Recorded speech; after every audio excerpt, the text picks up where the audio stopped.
A man's frantic 911 call leads to a devastating discovery. Stay with me. Stay with me. They had no idea why this young mother, who was fine hours ago, all of a sudden she's dead. We want to see our sister, please, you guys. It just didn't add up. Things just were not making sense. A woman of her age and health doesn't simply drop dead without some sort of explanation. The investigation into this puzzling homicide will reveal what was really going on behind closed doors. She was talking really, really strange. She was acting out of character. It doesn't matter who you are. If she gets mad, she just stays quiet. The investigators learned it wasn't all roses. Things was not going the right direction. He was lying to us for one reason or another. Look at me. Something did happen. It did. This person is quite callous and heartless and cold.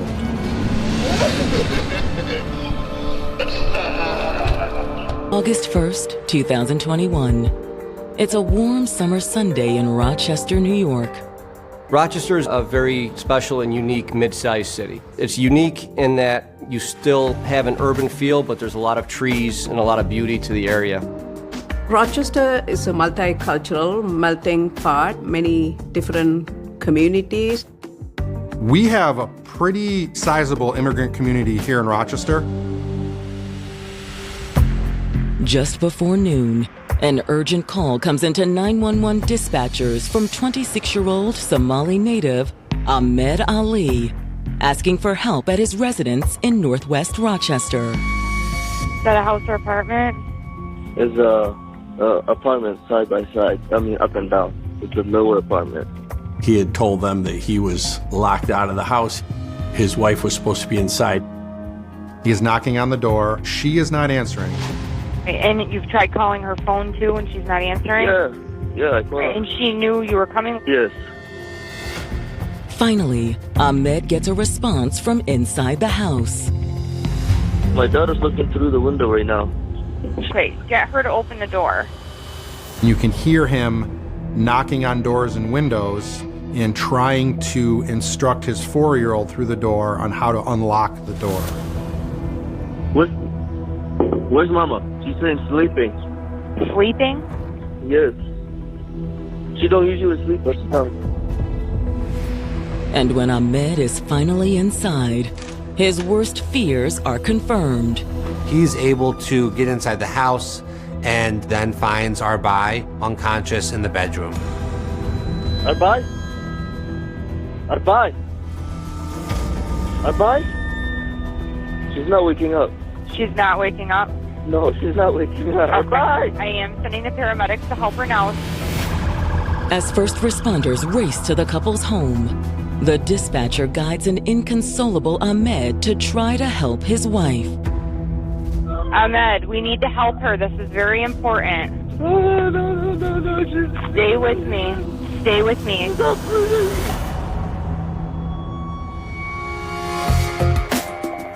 Ahmed's wife, 23-year-old Arbai Chavala, was no stranger to hardship.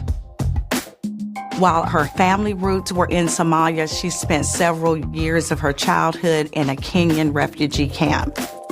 She and her family came to the States as refugees when she was just 6 years old. April 15, 2004, that's when we landed in the United States. She started school here, graduated high school here. Otherwise, she was very socializing individual. She have one of the good personality, like she's really nice, amazing person. When you talk to her, she will make you laugh. Even if you're not happy, she will make you happy. Growing up in the States, Arbai had big dreams for her future. She had so many plans, so many dreams. Being a police officer, that was one of the dreams she had. That was her first goal. But then she wanted to be a chef. Like she was training, she was more into that. Like many other young Muslim women, Arbai also longed to have a family of her own. the role of the woman in a traditional household. They're the ones who raise the children, and the man is out there earning a living. In the spring of 2016, Arbai met a man who she thought she could have a future with. 26-year-old Ahmed Ali. Ahmed was a Somalian refugee. They made a bond in the fact of their cultural similarities and the fact that they practice the same faith. They struck up a friendly relationship online, which led into a romantic relationship. She'd say, I want to marry this guy. She thought he was a good guy. And then we say, okay, if that's what you want, then if you feel like he's a good man, so yes, you can go marry him. The couple tied the knot and wasted no time starting their family.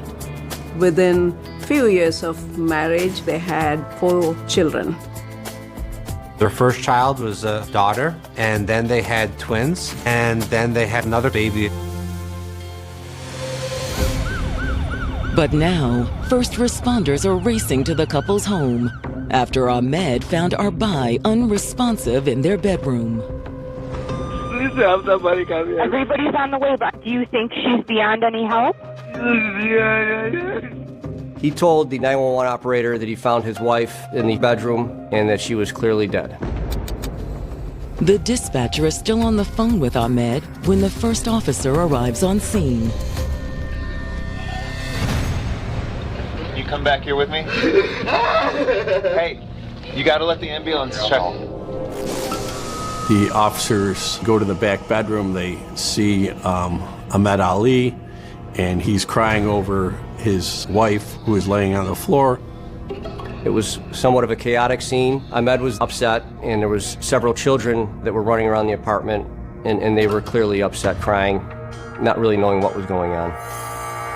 Hey, let's get these kids, okay? Listen to me. Listen to me. Let's get these kids and take them to the phone. The police try to take control of the scene, try to see if they can render aid to her and try to move him from the situation. As the officer rallies Ahmed and the children, paramedics make their way into the bedroom to attend to Arbai. Paramedics attempted to render aid, but they discovered she was deceased. There is just simply no vital signs at all, and Riger has set in. That, of course, is a sign that she was beyond any sort of help. However, a look around the room doesn't reveal any answers for what could have happened to Arbai. They could not identify any trauma to the body that would determine how, in fact, Arbai died. There were no signs of a physical struggle or anything like that. They had no idea why this young mother who was fine hours ago, and all of a sudden she's dead.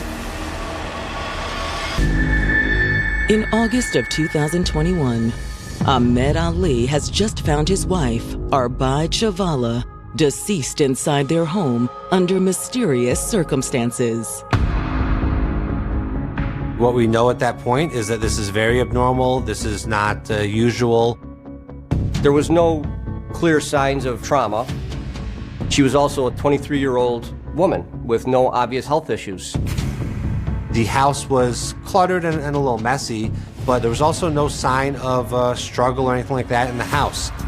There was no sign of forced entry in the house. A woman of her age and health doesn't simply drop dead without some sort of explanation. Could that explanation have been medical? Sure. Is there any way to determine it right then, on the spot? There's not. It just didn't add up. Things just were not making sense. Something's just not right here. Based on the condition of Arbai's body, investigators believe she died sometime the night before. Rigor mortis had already settled in, and that generally doesn't happen for about 8 to 12 hours after somebody dies. As police continue processing the crime scene, a crowd has gathered outside the residence. There was some family showing up as well. So additional officers were called down, to help control the scene. We want to see our sister, please, you guys. We understand that. A slew of family members came to the location and made the scene a very hectic scene. We're very sorry, but there's certain rules that we have to follow, okay? And if we don't follow those rules, it could jeopardize the investigation. The family, of course, was very emotional that she was gone. And as the number of family members at the scene grew and grew, that emotion kept growing, and people were very upset. They're like, don't go cross that tape. I'm like, I don't care. Do whatever you want to do. I just lost it. I just couldn't hold it. So I had to find a way to calm down myself. I could not imagine how devastating it was to Arbai's family. I lost my mind. As soon as I saw her, I lost my mind. I lost myself. Back at the station, investigators from the Major Crimes Division sit down with Arbai's husband, Ahmed. Ahmed is still emotional, but calm enough now to talk to detectives about his wife. Are you and her get along well? Do you have a good relationship? That's when Ahmed makes a shocking admission. Arbai and Ahmed had been separated for about 2 weeks. He was not staying at the home. He was staying with family. And you haven't lived there for at least 2 weeks? I've been going see them, but after that, since I haven't been like sleeping. You don't slept there, and you don't have a key to there? No, she has both of the keys. When detectives ask what led to the separation, Ahmed says he and his wife had been under a lot of stress lately. They had one car that they shared. They lost that car, so they had really no easy means of transportation. And so that financial strain really made for a difficult time for the young couple. On top of that, 3 of their 4 children suffer from health issues. They had some medical issues that they were dealing with. They had a lot of appointments, and getting kids to and from those appointments was a struggle. Ahmed says all the pressure had taken a toll on the marriage, and especially on Arbai. He thought she was acting weird and that she had been acting different recently. He told the investigators that he thought that she was going through a period of depression and had a lot of anxiety, and that he even called her family members to express his concerns for her mental health and well-being. She just, like I said, it doesn't matter who you are. If she gets mad, she just stays quiet. Even if she's wrong and you tell her, hey, this is wrong, she won't, like, why would you do that? She won't give you a response or anything. And then it takes her like 2 days, 3 days to actually come back to normal. She stays that mad for that long? She's not mad. It's just like, she won't communicate with you unless you communicate with her. That's it. She won't communicate with you. But according to Ahmed, he only realized how bad the situation had gotten when he talked to Arbai on the phone the previous evening. He said she was talking really strange. She was acting out of character. You had a conversation with her on the phone. She was giggling and everything. Yes. Ahmed says he went to the home to check on Arbai around 11 p.m. that night, and something immediately seemed off. Arbai, you okay? Yeah, she was like, hi. Ahmed infers that she was on drugs.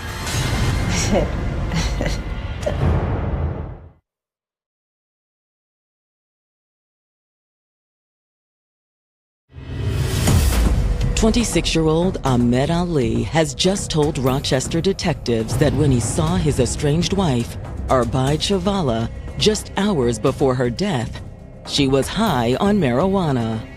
Arbai, you okay? He said she was talking really strange. She was acting out of character. You could smell the weed when you walked in. Yeah, she was like high, and like, you know, when you get high, you get like certain moods. Ahmed told us that he saw some wrappers from some marijuana packaging in the garbage. Okay. So you saw the blunt wrapper in the garbage and said, what the heck? Yes.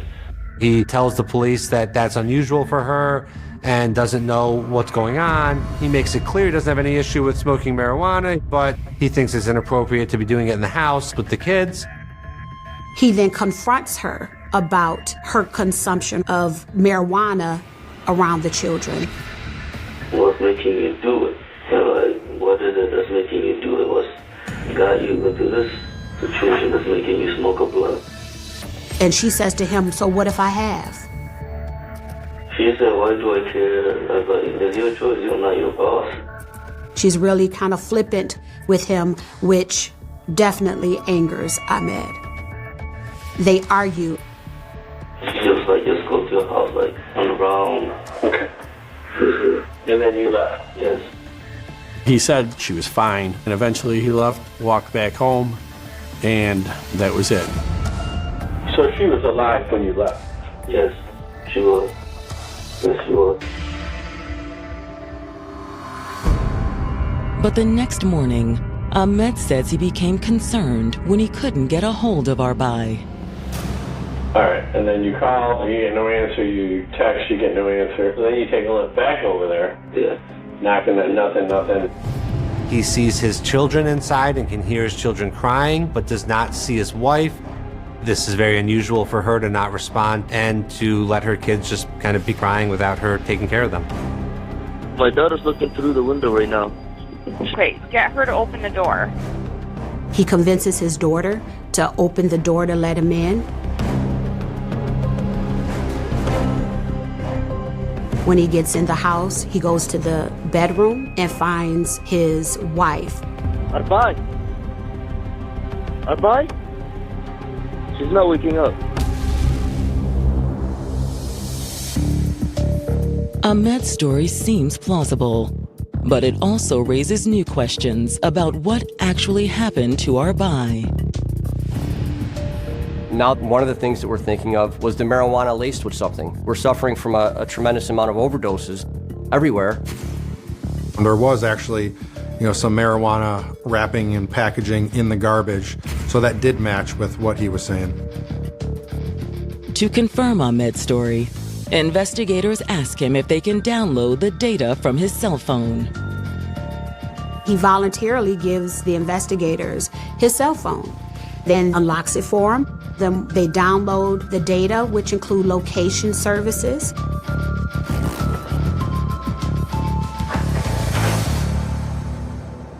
However, investigators aren't ruling out foul play in this case just yet. They return to Arbai and Ahmed's neighborhood to dig deeper into the couple's relationship. We go from door to door, ask neighbors if there was anything suspicious they had seen.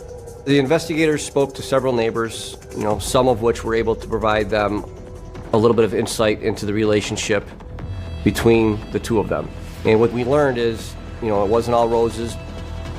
There was a witness who told us about an incident where Arbai came running to their house during a domestic dispute to get away from Ahmed. Ahmed is threatening to kill her and claiming to have a weapon, and he's willing to use it.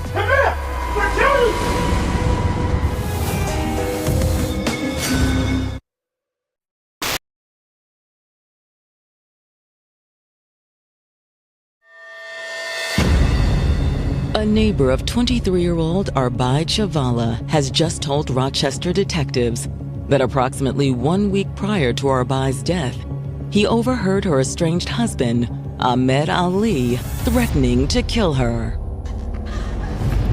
She ran to the neighbor's house to seek some safety or refuge, and Ahmed chased her over there.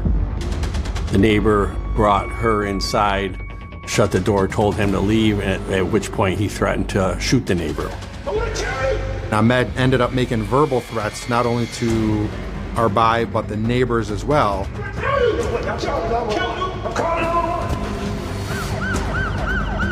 They called the police. It was written up in a domestic incident report and labeled as a harassment in the second degree, which is not even something that they arrested him for. They would have just given him what's called an appearance ticket to appear at a later date on that case. No gun was ever seen or found, so they believe that was an idle threat at that point. Back at the station, detectives quickly verify the neighbor's account. It was on the 22nd of July. In that report, Arbai told officers that she told Ahmed that she wasn't in love with him anymore and she wanted to end their relationship. And as a result of that, Ahmed tried to drag Arbai into the bathroom and sexually assault her. That's why she ran to a neighbor's house. Apart from that, though, there's not much to suggest a prolonged history of abuse in the marriage.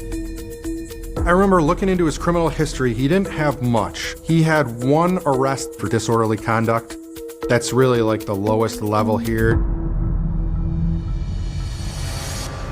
Thankfully, police get some more insight when they get a visit from Arbai's brother. Tell us about your sister's relationship with Ahmed. Things was not going the right direction. He didn't want to talk about it. Everything looked like it was fine, but behind that, everything wasn't really fine. That was balance back and forth. Clearly, she had a good relationship with her family and her brothers, and she wasn't keeping a secret from them. They knew that she was in a bad situation. She had enough, and she wanted to move out.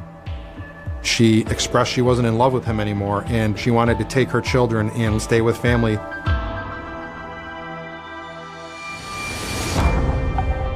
Together, Arbai and her brothers made a plan for her and the children to move out of the home on July 31st. The brothers knew that it had reached the level that they needed to intervene, and they were going to do what brothers do.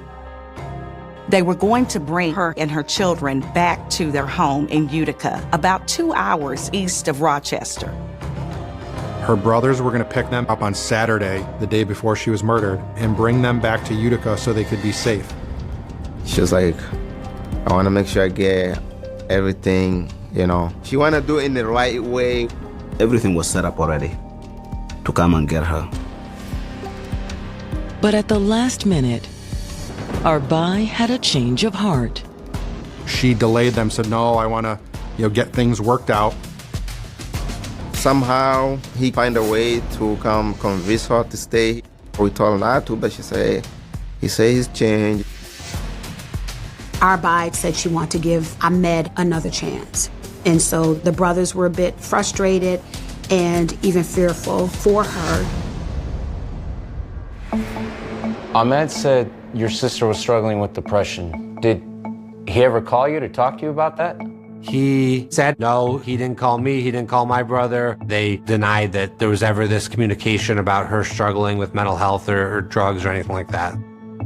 He flat out said that, if Ahmed said something like that, he was lying about it. They were very suspicious of Ahmed. They did not like Ahmed. As a part of their investigation into Ahmed, detectives begin sifting through the data from his phone. At first glance of his phone, it was quite clear that what he was telling us was not true. He was giving us inaccurate information. Ahmed told investigators that he left the marital home the night before on July 31st and didn't return until approximately 11 in the morning on August 1st. But according to the location data on Ahmed's phone, that was a lie. His phone was dramatically different from the timeline that he provided us. He never left the house overnight until 7:18 in the morning. He's actually there when Arbai is killed.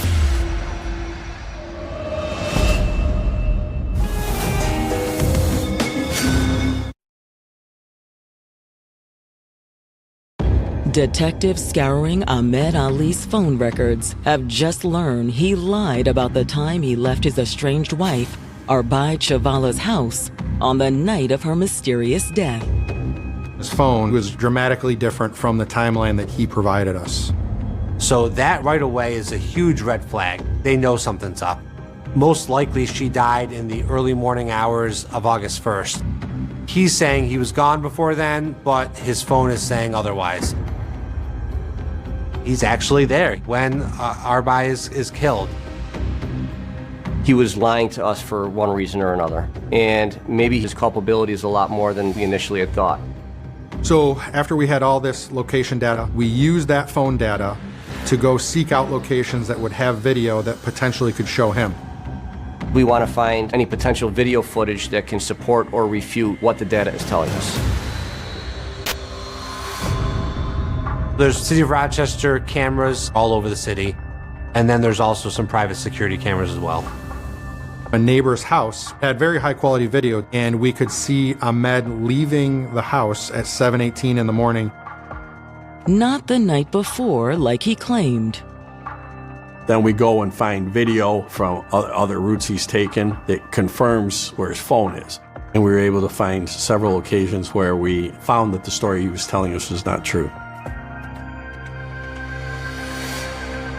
And when investigators receive the results from Arbai's autopsy, it's even more evident that Ahmed has been lying to them all along. We learned ultimately that she died from asphyxiation. All of the injuries were more internal and things that could only be discovered during the autopsy process. The medical examiner was able to look at the muscles in the neck, and there was bleeding into those muscles. Specifically, the blood was cut off from her brain. She wasn't able to get oxygen to her brain. There are still some questions I have, because when they saw the body laying there, you would think that of their strangulation, there'd be something on the neck. But once they did the autopsy, it was pretty clear. With strangulation, sometimes the mechanism of injury is very apparent, and sometimes there isn't a visible mechanism. In this case, would be the latter. Now convinced that Ahmed Ali is responsible for his wife's murder, detectives bring him back in for another round of questioning. At first, they keep things fairly casual, like they're just checking in on Ahmed. They don't want to make it obvious that he's their top suspect yet. How you doing? Right. So what's going on, man? Isn't this crazy? The first room we were in is a little less intimidating. We actually call it the soft room. He was familiar with it, and we wanted to sort of create a comfort level for him as he was rehashing some of the details from 2 days prior. He was respectful, he was cooperative. I think that he was still trying to figure out exactly what was going on, if we had actually figured anything out. No, I just don't want to be here like last time. No, well, here's the thing, we already know the story. We already know the story. So it's now quicker to go through it. Get our interview done, we can write our report. They start just by, hey, you know, can you just walk us through the story again? And frankly, he's not giving too much. Okay. All right. So you get over there. You say you smell the weed before you get in. Then you talk to. Then what happens? So from there, it just went on, and then I'm like, okay, I'm leaving. Can you lock the door? And that's when I left. They know he's lying. They just want to make him go through that story again, knowing that some of those details are just not going to match up, obviously, with the evidence. He had told us a story. He tried to stick to that story despite being confronted with the parts that didn't make sense. They listen to the story, they ask questions, they kind of lock him in on his timeline that he had provided previously. Then, detectives confront Ahmed with the surveillance video they've collected. I want you just to watch this quick. Who's that? That's me. Okay. All right. You see the time on it? 7 a.m. on 8/1, which is Sunday. They show him video evidence that refutes what he was telling us. Basically, they want to say, here's the evidence that we have. We're trying to get an explanation, and we know that you're lying. And the purpose of that is to maybe let him open up and let him confess. The investigators then tell Ahmed that the Monroe County medical examiner has determined that Arbai was in fact murdered. He figured out that somebody killed Arbai. Okay. So now we're trying to figure out who killed Arbai. Okay. What do you think? What do you think would have killed Arbai? Who was my husband? Who killed Arbai? I wouldn't know that. I wouldn't know when she died. At this point, we were giving him irrefutable evidence saying, look, we know that you're lying. We know that this is what happened. Tell us why it happened. He had no real answers. He's sticking to his story. I didn't touch her. I don't know what happened to her. You were there for 8 hours. You did not leave. And we know that during that 8 hours, she died. Therefore, even if she wasn't killed, you had to be there when she died. Why would I want to be there when my wife gets killed? And not just that, on top of that, my kids being in the house as well. Then Ahmed makes a bizarre comment about he and his estranged wife having sex. We even had makeup sex and everything. That's why I didn't want to get into that details and stuff. At what time? I really don't know the time. After hours of interrogation and even a move to a different room, detectives still don't feel like they're going to get a confession from Ahmed. There was times where sometimes we would get pretty aggressive with him. As he continued to deny what truly happened, we started to ratchet up, our intensity with him. To be honest, we were yelling at him at times. And she was going to leave you. She was going to take the children. No, I did not know that. She didn't want to be around you anymore. She's scared to death of you, and she's told everybody that if anything happens to her, it was you that did it. Now she's dead. Why would we think you did it? The investigators are getting frustrated, and so they say, hey, we're just going to book you. We know it's a homicide. We know that you lied about your whereabouts. We have evidence to refute your story. We said, okay, you're going to jail for murder. You're going to get charged with murder, and you're going to have to go to jail because you won't address this. Okay, why am I being charged with murder?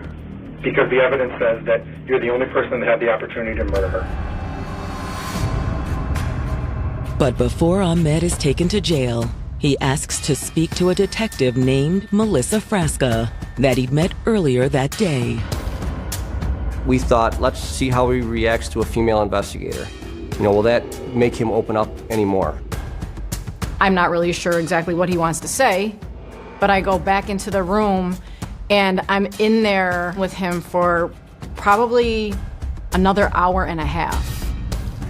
She builds rapport with him, and she gets him to kind of open up to her and go further than he would go with the other investigators, the other detectives. But Ahmed, look at me. Something did happen. It did, and I can't change that, and you can't change that. That's all I'm saying. What's up? Yes, Ahmed. This is hard. Finally, after another long round of questioning, Ahmed starts to crack.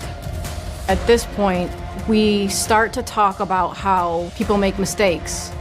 People get into arguments. And he does admit that he was arguing with his wife. And they did have a little shoving match. Yes, something happened.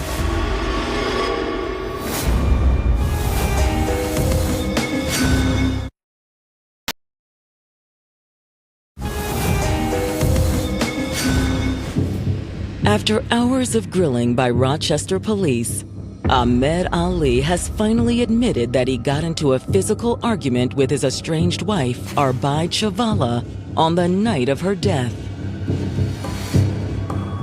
He does admit that they did have a little shoving match. Yes, something happened. Did we get into an argument? Yes, Melissa, we got into an argument. I pushed her off. She hit her head on a small gesture thing. You didn't say you always do it to us!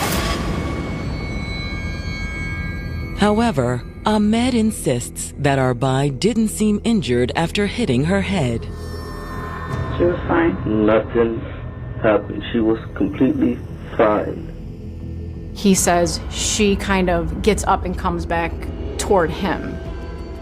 So now she's mad? She comes back after you? Still trying to fight, and I push her to the bed. And then what happens? I didn't kill her, Melissa. Okay, but just tell me what happens next. That was it, and then after that, I keep pushing her, we got into an argument, going back and forth. He told me the whole incident was 15 minutes. But no matter how hard Detective Frasca presses him, Ahmed still won't admit to killing his wife. At any point did you end up putting your hands around her neck? No. No. It was a homicide by asphyxiation. There was trauma and hemorrhaging to the neck area, and that's from him compressing. He still stuck to the fact that she was allegedly alive when he left. When I left, she was breathing. Okay. You understand? My wife's breathing. She was okay. She was perfect, healthy, everything. Investigators do believe Ahmed's claim that the fight over Arbai being high turned physical. But they are convinced it went much further than he would admit.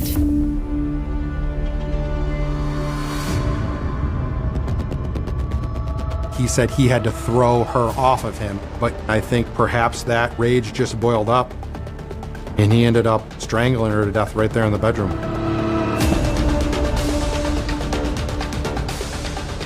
And the fact that he left his children in a home with their mother dead is quite callous and heartless and cold. He was more concerned about establishing his alibi than worrying about the safety and well-being of his children. Investigators now surmise that Ahmed's behavior at the crime scene was all an act. He turned on the hysterics when police arrived on the scene and tried to convince them he was heartbroken by her death, when really he was the killer. Regardless, Ahmed still won't admit to killing his wife. I'm trying to tell you, I love my wife dearly. Dearly. Out of anybody. She's not the most beautiful woman in the world. Out of anybody, I chose her to be with her, have kids with her. There's a lot of women that 10 times prettier than her. I could be one, but I chose to be with her. After his interrogation, Ahmed is booked into jail on second-degree murder charges. That's the most common murder charge in New York. In order to have a murder in the first degree, there's different factors that come into play that elevates the crime. He is arraigned the next morning. He's held without bail. But Ahmed's case will never go to trial. The defense realized that this would be a tough case for them, that there was strong evidence that Ahmed was involved and was looking to potentially take a plea. To avoid the risk of a life sentence, Ahmed's attorneys strike up a deal with the state. We extended an offer of a manslaughter in the first-degree plea. As part of his plea, he had to admit that he killed his wife. He was then sentenced to 22 years. Because he's not an official U.S. citizen, Ahmed might not be permitted to continue living in the United States after serving his sentence. No one knows what's going to happen in 20 years with the government and the rules, but we assume he will be deported. The only thing that I want him to say was just, I'm sorry. I told him that I forgive you for what you did, because even if I'm mad or angry, that's not gonna bring my sister back. She's gone. I thank everyone in the police department and in the DA office. We thank them. Send them my message of appreciation of the hard work they did to make sure Arbai get justice. I still remember them. I never forgotten them.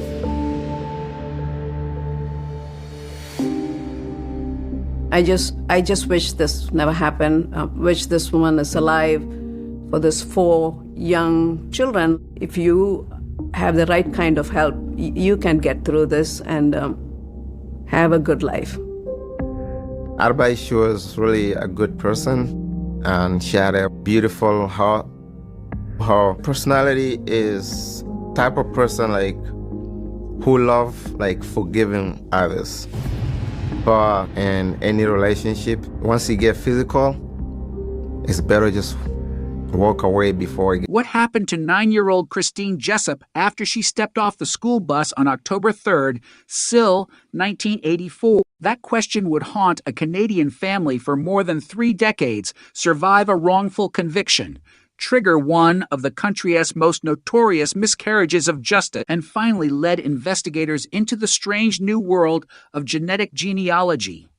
It began like an ordinary afternoon in Queensville, Ontario. Christine came home from school. She dropped off her school bag. She had plans to meet a friend at a nearby park. Nothing about that afternoon should have suggested that her life was about to disappear from the ordinary world. But Christine never made it to the park. She vanished. At first, the disappearance created fear. Then came the search. Neighbors looked. Police investigated. Family members hoped she would be found alive. Hours became days. Days became weeks. The case quickly became one of those stories that grips an entire community because the victim was a child and because the circumstances seemed impossible to understand. Christine had not simply wandered away. She had disappeared after arriving home. Her family had no idea where she had gone.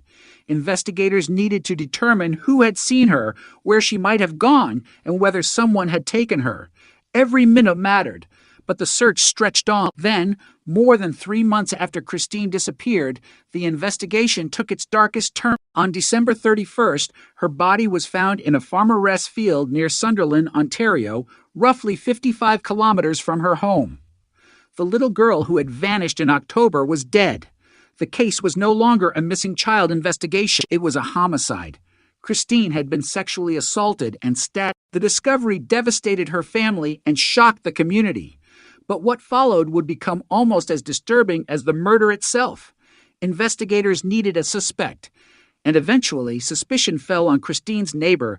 Guy Paul Morin lived nearby. He became the focus of an investigation that would eventually lead to his arrest, conviction, and imprisonment.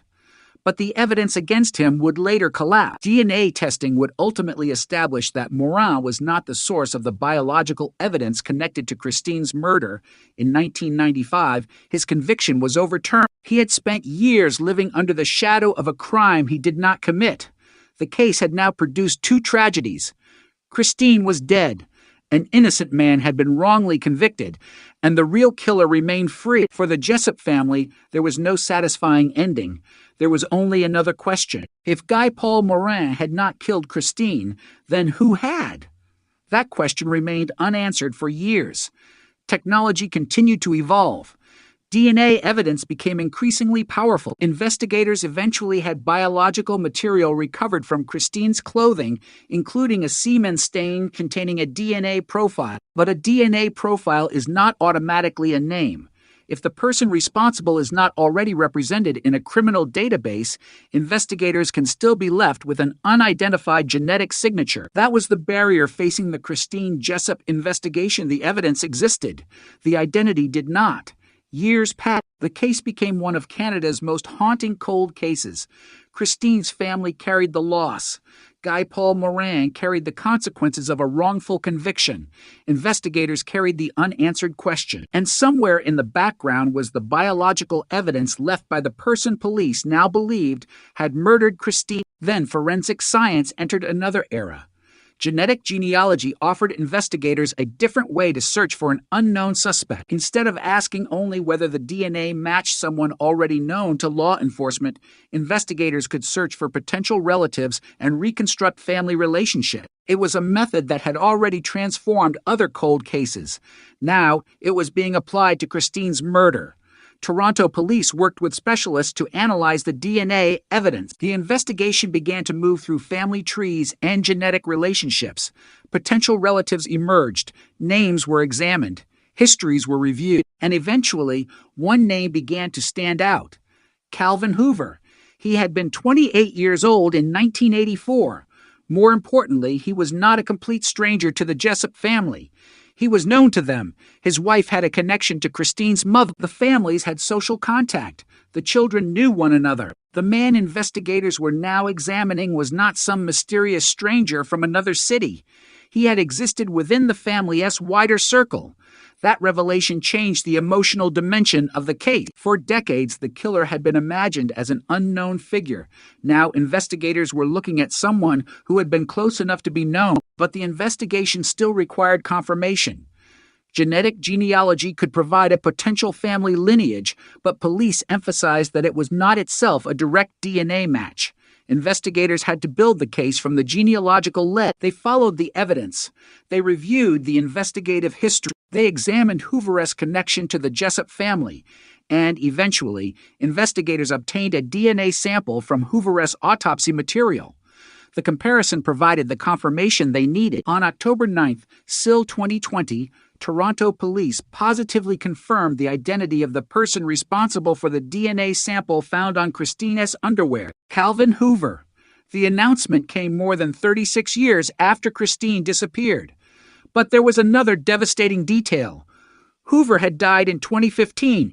He would never stand trial. He would never answer questions from detectives. He would never face Christine's family in court. Police Chief James Raymer stated that if Hoover were alive, Toronto police would arrest him for Christine's murder. The cold case had finally been solved, but the person investigators identified was beyond the reach of the justice system. For Christine's family, the announcement brought relief, anger, sadness, and shock. They finally had an answer, but the answer was painfully complicated. The man identified as responsible had been someone known to the family. Someone who had existed around them, someone who had reportedly even participated in the search for Christine after she disappeared. The case had come full circle in the most disturbing way imaginable. The child who disappeared in 1984 had finally been given an answer in 2020. The innocent man who had once been convicted had been exonerated decades earlier. The biological evidence that had survived for more than 30 years had finally pointed investigators toward the person responsible. But one question remained suspended in the air. How had a man known to the family managed to remain unidentified for so long? And what happened during those final moments before Christine vanished? Those questions would become the final shadows hanging over a case that had already endured one of the most painful journeys in Canadian criminal history. On the afternoon of October 3rd, SIL 1984, the world of Christine Jessup's family changed in a matter of hours. She was 9 years old. She had come home from school in Queensville, Ontario, and there was nothing about the beginning of that afternoon that suggested the terrible chain of events about to unfold. Christine was supposed to meet a friend at a nearby park. It was an ordinary plan for a child, but she never arrived. At first, the disappearance was treated as a search for a missing girl. That meant urgency. It meant questions. It meant knocking on doors, checking familiar places, looking along roads, and searching the surrounding area. Where had Christine gone? Had she left voluntarily? Had someone approached her? Had she encountered an accident? Every possibility had to be considered. But as the hours passed, hope began to collide with fear. Christine had vanished after returning home from school. Her absence was not easily explained. The people who knew her were suddenly forced into a nightmare no family expects to experience. The search expanded. Investigators tried to reconstruct her movements. They needed to know exactly when she had been seen and by whom. They needed to determine whether anyone unusual had been near the area. They needed to understand the places Christine might have visited after leaving home. Every detail mattered because a missing child leaves behind a rapidly shrinking window of possibility. In those first hours, however, nobody knew that the case would become one of Canada's most notorious criminal investigations. Nobody knew that the search would eventually lead to a homicide investigation. Nobody knew that an innocent man would be convicted. And nobody knew that the real killer would remain unidentified for more than 3 decades. Christine's disappearance became increasingly frightening as the search continued without an answer. Her family could not simply assume she would return. The police could not simply wait. The community became involved. People searched. Questions spread. The face of a missing 9-year-old became associated with an investigation that would eventually receive national attention. Then came December 31st, nearly 3 months after Christine vanished. Her body was discovered in a farmer's field near Sunderland, Ontario. The location was far from the ordinary environment where Christine had last been seen. The discovery transformed everything. The missing child had become a murder victim. Investigators now faced a crime scene, physical evidence, and a devastating responsibility: determine who had killed her. The forensic examination revealed that Christine had been sexually assaulted and stabbed. The case immediately became a homicide investigation. The discovery also meant that investigators now had to reconstruct not only where Christine had gone, but what had happened to her after she disappeared. The investigation became intensely focused on physical evidence. Detectives searched for fingerprints, trace evidence, and biological material. They needed something that could identify the person responsible, but this was 1984. DNA profiling was not yet the routine forensic tool it would later become. Investigators were working in a period when biological evidence could be collected and preserved, but the technology to transform that evidence into a definitive genetic identity was still developing. As the investigation continued, suspicion eventually focused on Christine's neighbor, Guy Paul Moran. Moran was a local man. His connection to the family and his proximity to the Jessup home made him an obvious investigative focus. But being suspicious of someone is not the same as proving that person committed a murder. The investigation against Moran would eventually become one of the most controversial aspects of the entire case. He was arrested and charged. The prosecution proceeded. The community watched as a suspect was transformed into an accused killer. But the evidence was not as strong as investigators initially believed. Moran maintained his innocence. The case against him nevertheless moved forward, and he was eventually convicted. The conviction brought what appeared to be an end, but it was the wrong ending. The real killer remained free. Christine's family had lost their daughter. Now an innocent man was imprisoned, and the evidence that would eventually expose the truth had not yet reached its full potential. Years later, DNA testing became more advanced. Biological evidence associated with Christine's murder could be tested with far greater precision. The testing ultimately excluded Moran. The man who had been convicted was not the source of the biological evidence. In 1995, Moran's conviction was overturned. His exoneration became a landmark moment in Canadian legal history, but it also reopened the most painful question of all. If Moran did not kill Christine, who did? The investigation had to begin again from a completely different position. There was no longer a convicted killer to focus on. There was an unidentified killer. The DNA evidence became central. Investigators now possessed a biological profile from evidence associated with the crime, but there was no direct identification. The profile was effectively a fingerprint without a name. It could distinguish the killer from everyone else, but it could not tell detectives who he was unless they could find a matching reference sample. Traditional DNA databases were searched. No answer emerged. The case remained cold. Christine's name continued to represent a tragedy that had never received a complete explanation. Her family continued living with questions. Moran had to rebuild a life after wrongful imprisonment. Investigators continued carrying the weight of a murder that had never truly been solved. Then, decades later, genetic genealogy began changing what was possible. The same biological evidence that had once only excluded an innocent man could potentially identify the real killer. Investigators could now search genetic genealogy databases for relatives of the unknown DNA contributor. That meant the search no longer had to begin with the killer himself. It could begin with his family. A distant relative could become the first thread. A family tree could become the map. A name could emerge from generations of records, and eventually, that method would lead investigators to Calvin Hoover. The revelation was disturbing precisely because Hoover was not an unknown outsider.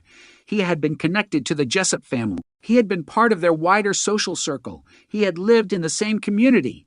He had been 28 years old when Christine was murdered, and according to police, he had even participated in the search for the missing child. That detail cast the earlier investigation in a chilling new light. The man investigators eventually identified as responsible had been close enough to know the family and close enough to become part of the community response.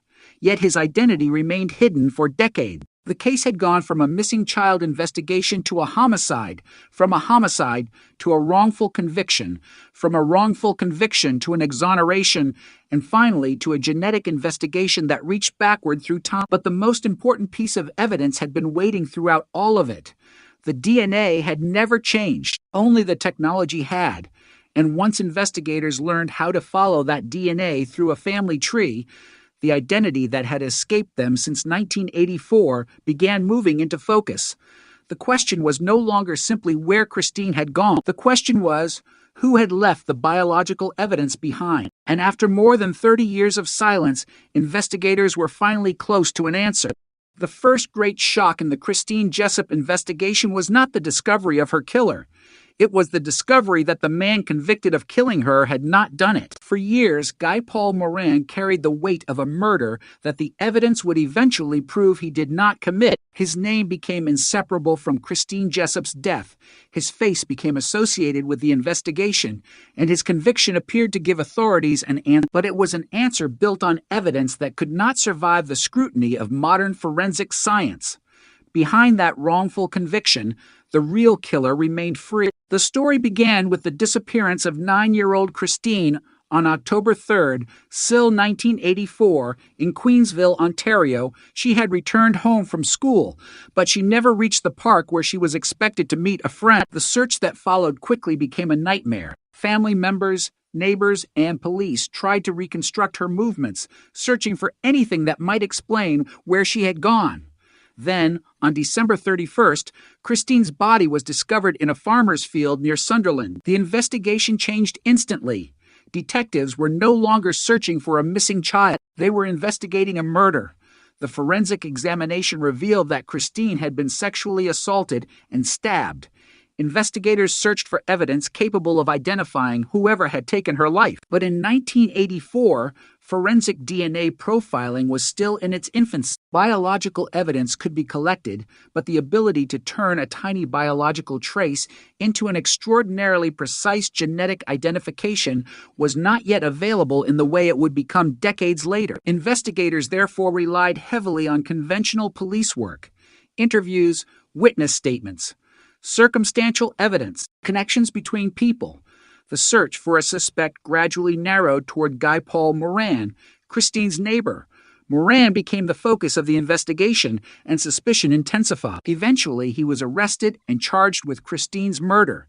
To the public, the case appeared to be moving toward an ending, but an arrest is not proof. A prosecution is not proof. Even a conviction is not necessarily the truth. The truth must survive evidence. In Moran's case, it eventually did not. He maintained that he was innocent. The investigation and prosecution continued. He was eventually convicted, creating what appeared to be a resolution to a case that had devastated the community. But Christine's family had not received the truth. They had received a conviction. Those are not always the same thing. As the years passed, forensic science changed dramatically. DNA profiling became more sophisticated, more reliable, and increasingly central to criminal investigation. Biological evidence connected to Christine's murder could now be tested in ways investigators in 1984 could never have imagined. The testing produced a devastating result for the original prosecution. The DNA did not belong to Guy Paul Moran. The man who had spent years under suspicion was not the source of the biological evidence associated with the crime. His conviction was overturned in 1995. Suddenly, the case was back where it had begun, but with an even more disturbing reality. Christine was still dead. The real killer was still free, and an innocent man had lost years of his life because investigators had pursued the wrong person. Moran's exoneration became a landmark in Canadian criminal justice, but for the Jessup family, it also meant the nightmare had reopened. There was no longer a convenient suspect. There was no longer a conviction that could be treated as the conclusion. There was an unidentified person whose DNA had survived inside the evidence. The biological material became one of the most important pieces of the investigation. Investigators had a genetic profile. What they did not have was a name. That distinction would define the case for decades. The profile could tell them that the person who left the biological material was not Moran. It could potentially exclude other suspects, but unless the profile matched someone already in a law enforcement database, it could not immediately reveal the identity of the killer. Searches were conducted. No definitive match appeared. The case entered the world of cold cases, where evidence remains but answers disappear. Years passed. Christine's childhood friends grew older. Her family aged. Investigators retired. The original investigation became part of Canadian criminal history. But the biological evidence remained. Then the science changed again. Genetic genealogy introduced an entirely different strategy. Instead of searching only for the unknown killer, investigators could search for relatives of the unknown killer. The concept was revolutionary. A person might never have been arrested. Their DNA might never have entered a police database, but a relative might have voluntarily submitted genetic information to a genealogy service. That relative could become the beginning of a family tree. The family tree could lead investigators toward the unknown contributor, and eventually, the unknown contributor could become a named suspect. This was the method that would eventually transform Christine Jessup's cold case. Investigators began working with genetic genealogy specialists. The DNA profile from the crime evidence was examined against genealogical databases. The search did not immediately produce a simple answer. Instead, it produced relationships, distant connections, potential family branches, names that had to be investigated carefully. Every branch represented a possibility, but every possibility had to be tested against the facts. The process required patience. Genealogical research could identify relatives, but it could not by itself establish that a particular person committed a murder. Investigators had to combine genetics with traditional police work. They needed to determine whether a potential suspect was alive in 1984, whether he was in the relevant area, whether his age was consistent with the evidence, and whether there were other circumstances connecting him to Christine. Eventually, one name emerged from that process: Calvin Hoover. Hoover had been 28 years old at the time of Christine's murder. He was not simply a distant stranger whose name appeared on a database. He had a connection to the Jessup family. His wife had a relationship with Christine's mother. The families knew one another. The children were familiar with one another. That connection made the identification especially disturbing. The investigation was no longer pointing toward an anonymous figure hidden somewhere in the country. It was pointing toward a man who had existed within the wider social world surrounding Christine's family. But investigators still needed confirmation. Genetic genealogy could generate a lead, but police needed stronger evidence before publicly identifying someone as responsible for a homicide. They therefore continued investigating. The genealogical connection was only one part of the puzzle. Investigators examined Hoover's background and circumstances. They examined his relationship to the Jessup family. They examined the possibility that he had been in the area when Christine disappeared. And then came the crucial forensic step. Investigators obtained a DNA sample associated with Hoover after his death. Hoover had died in 2015, years before investigators identified him. That meant the case could never result in a traditional arrest, but the DNA could still answer the question.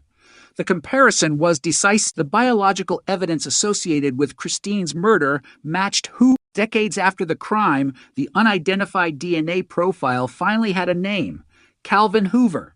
The discovery transformed the case. It also transformed the meaning of everything that had happened before.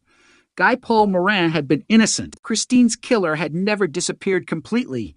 He had left something behind, and that something had survived long enough for modern science to find him.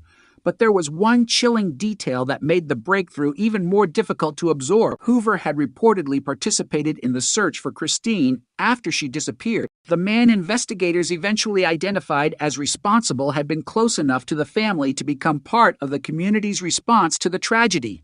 For decades, nobody knew. The killer had remained hidden in plain sight, while an innocent man paid the price for a crime he did not commit. Now, after more than 36 years, the truth was finally emerging, but the investigation still had to confront the most painful question of all. Why had it taken so long? The answer lay partly in the limitations of the original investigation, partly in the wrongful focus on Morin, and partly in the fact that forensic science had not yet developed the tools needed to turn the biological evidence into an identity. The evidence had existed. The answer had existed inside it. What was missing was the technology capable of unlocking it, and when that technology finally arrived, it did not simply identify a killer. It rewrote the history of the entire case. For more than 3 decades, the most important witness in the Christine Jessup case could not speak. It had no memory. It could not describe a face, repeat a conversation, or point a finger. It was a biological trace recovered during the investigation, preserved through years of uncertainty and technological change. But eventually, that silent evidence would become the key to identifying the person investigators believed was responsible for Christine's murder. The story of that DNA begins with the terrible discovery that transformed the case from a missing child investigation into a homicide investigation. On December 31st, still 1984, Christine's body was found in a farmer's field near Sunderland, Ontario. She had disappeared almost 3 months earlier. Her family had spent those weeks living through uncertainty, hoping that the little girl who had vanished might somehow be found alive. Instead, the discovery delivered the answer no parent ever wants to hear. Christine was dead. The forensic investigation began immediately. Every detail mattered. Investigators needed to understand how Christine had died, where she had been before her death, and whether the person responsible had left anything behind. The examination established that she had been sexually assaulted and stabbed. Biological evidence was recovered.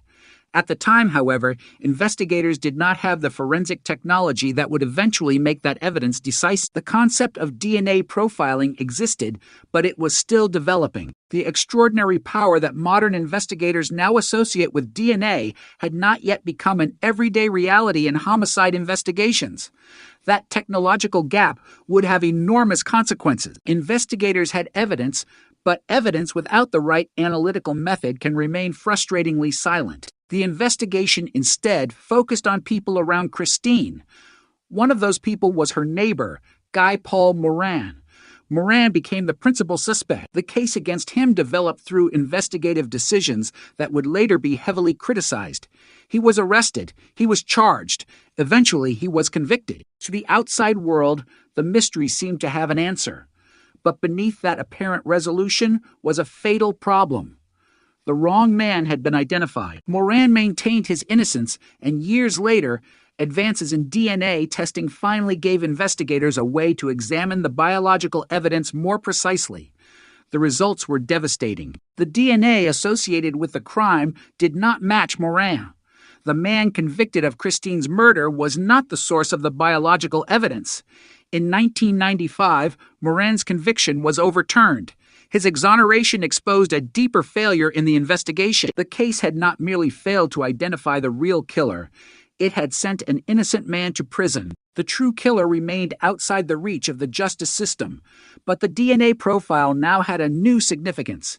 It could exclude Moran. More importantly, it represented the genetic signature of the unknown person who had left biological material connected to the crime. Investigators now had a much stronger tool than they had possessed in 1984. They had a profile. They needed a person.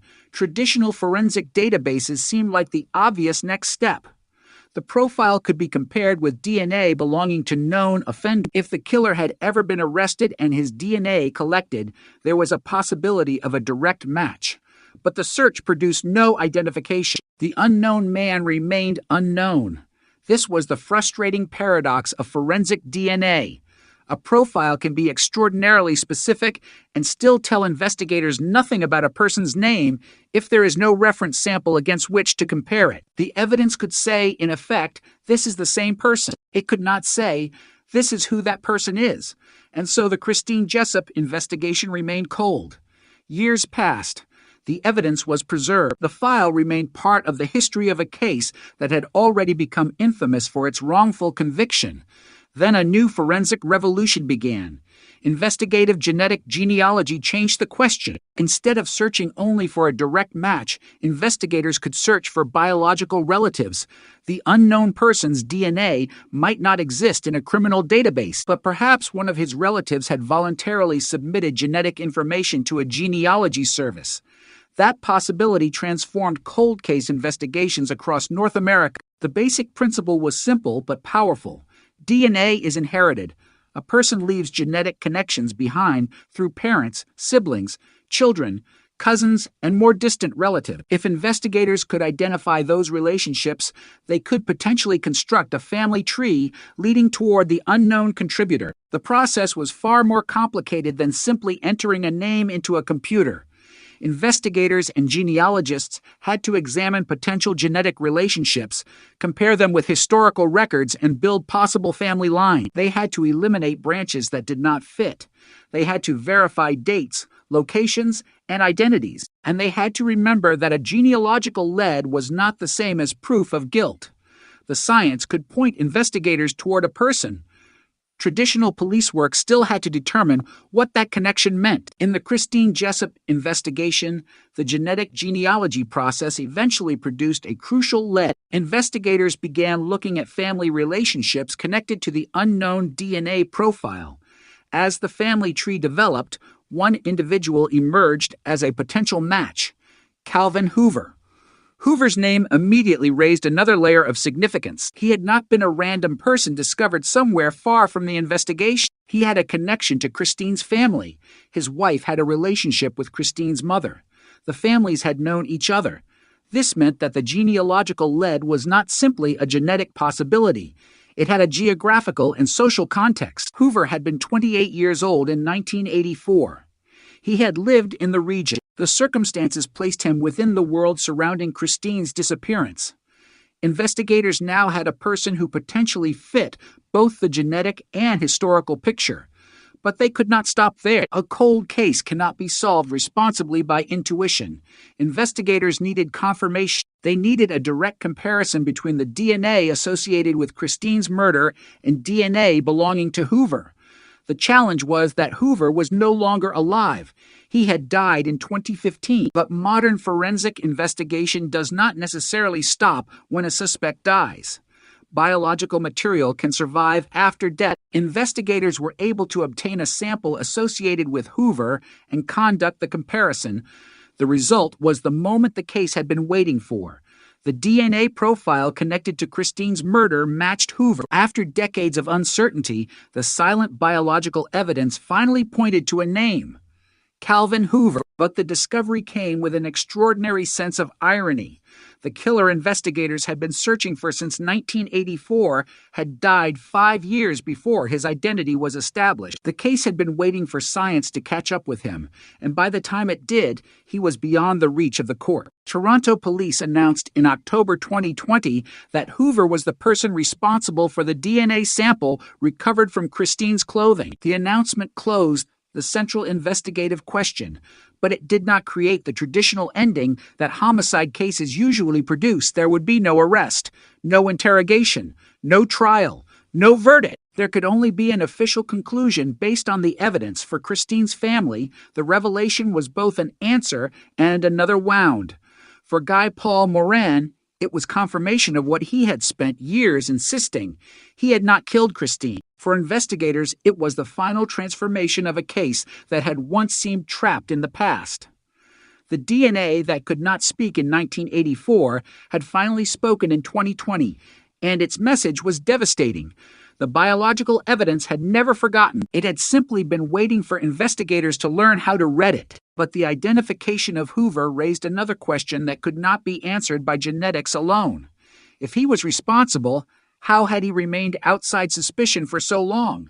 How close had he been to the investigation? And what did the people around Christine know about him before anyone knew what he had done? Those questions would push the case beyond forensic science and into the most unsettling territory of all: the possibility that the person responsible had been close to the family while the entire community searched desperately for a missing child. The most chilling discoveries in a cold case are not always hidden fingerprints or forgotten documents. Sometimes the most disturbing clue is a relationship that was there from the beginning, visible to everyone but understood by no one. In the Christine Jessup investigation, that realization came decades after the murder, when genetic genealogy led investigators toward Calvin Hoover. The man whose DNA was ultimately connected to the biological evidence had not been a complete stranger to Christine's family. He was part of the wider social circle surrounding them. His wife had a relationship with Christine's mother. The families knew one another. The children were familiar with each other. And according to investigators, Hoover had participated in the search after Christine disappeared. That detail cast the entire tragedy in a different light. Imagine a community searching for a missing 9-year-old. Imagine neighbors walking roads, checking fields, asking questions. hoping against hope that the child might still be alive. Imagine people coming together because one of their own children has vanished, and somewhere within that circle, according to the later investigation, was the man investigators would eventually identify as responsible. In 1984, nobody knew the search proceeded without the knowledge that the person who had left the biological evidence behind was not necessarily hiding somewhere beyond the community. He could be standing inside it. The investigation began under enormous pressure. Christine was only 9. Her disappearance had already created fear, and the discovery of her body transformed that fear into horror. Investigators had to work quickly while facing an enormous amount of uncertainty. Who had last seen Christine? What had happened after she returned home? How had she been taken away? Where had she been during the weeks before her body was discovered? And who had access to her? The answers were not obvious. The community wanted a suspect. The police needed evidence. The family needed the truth. Those demands collided as the investigation developed. Eventually, Guy Paul Moran became the central suspect. His proximity to Christine's home made him a logical person for investigators to examine, but the case against him would eventually collapse under DNA evidence. That failure was not a minor technical error. It became one of Canada's most notorious examples of wrongful conviction. Morin was convicted of Christine's murder and spent years in prison before DNA testing demonstrated that he was not the source of the biological evidence. His conviction was overturned in 1995. The exoneration forced investigators and the public to confront a devastating reality. While an innocent man had been convicted, the person who actually killed Christine had remained free. The real killer had left DNA behind, but that DNA had no name. The evidence was powerful enough to exclude Morin, but not powerful enough at that time to identify the person responsible. The case entered another long period of uncertainty. For the Jessup family, there was no resolution. For Morin, there was the enormous task of rebuilding a life after wrongful imprisonment. For investigators, there was an unidentified genetic profile connected to the murder of a child. The case could have remained frozen indefinitely. Then, genetic genealogy changed the possibilities. The unknown DNA contributor did not need to appear in a criminal database for investigators to begin searching. A relative could be enough. The genetic connections could provide a route toward the killer, even if the killer himself had never been arrested. Investigators and genealogists began reconstructing family relationships. The process was slow and methodical. Every genetic connection had to be evaluated. Every family branch had to be examined. Historical records had to be compared against the genetic information. Potential candidates had to fit the timeline. Eventually, Calvin Hoover emerged. His connection to Christine's family made the lead particularly significant. This was not simply a name produced by a distant genetic relationship. There was a human connection. Hoover had been part of the same broader community. He had known people connected to Christine. He had been 28 years old at the time of the murder. The pieces began to align, but investigators still needed direct forensic confirmation. Genetic genealogy can generate a lead, but a lead must be tested. Investigators obtained DNA from Hoover's autopsy material after his death in 2015. The comparison provided the critical confirmation. The DNA associated with the crime was connected to Hoover. The man who had remained unidentified since 1984 finally had a name. The case that had once seemed to have been solved by the conviction of Guy Paul Morin had actually been pointing in the wrong direction for years. The real killer had been outside the courtroom, outside the prison, and outside the criminal database, but he had not been outside the evidence.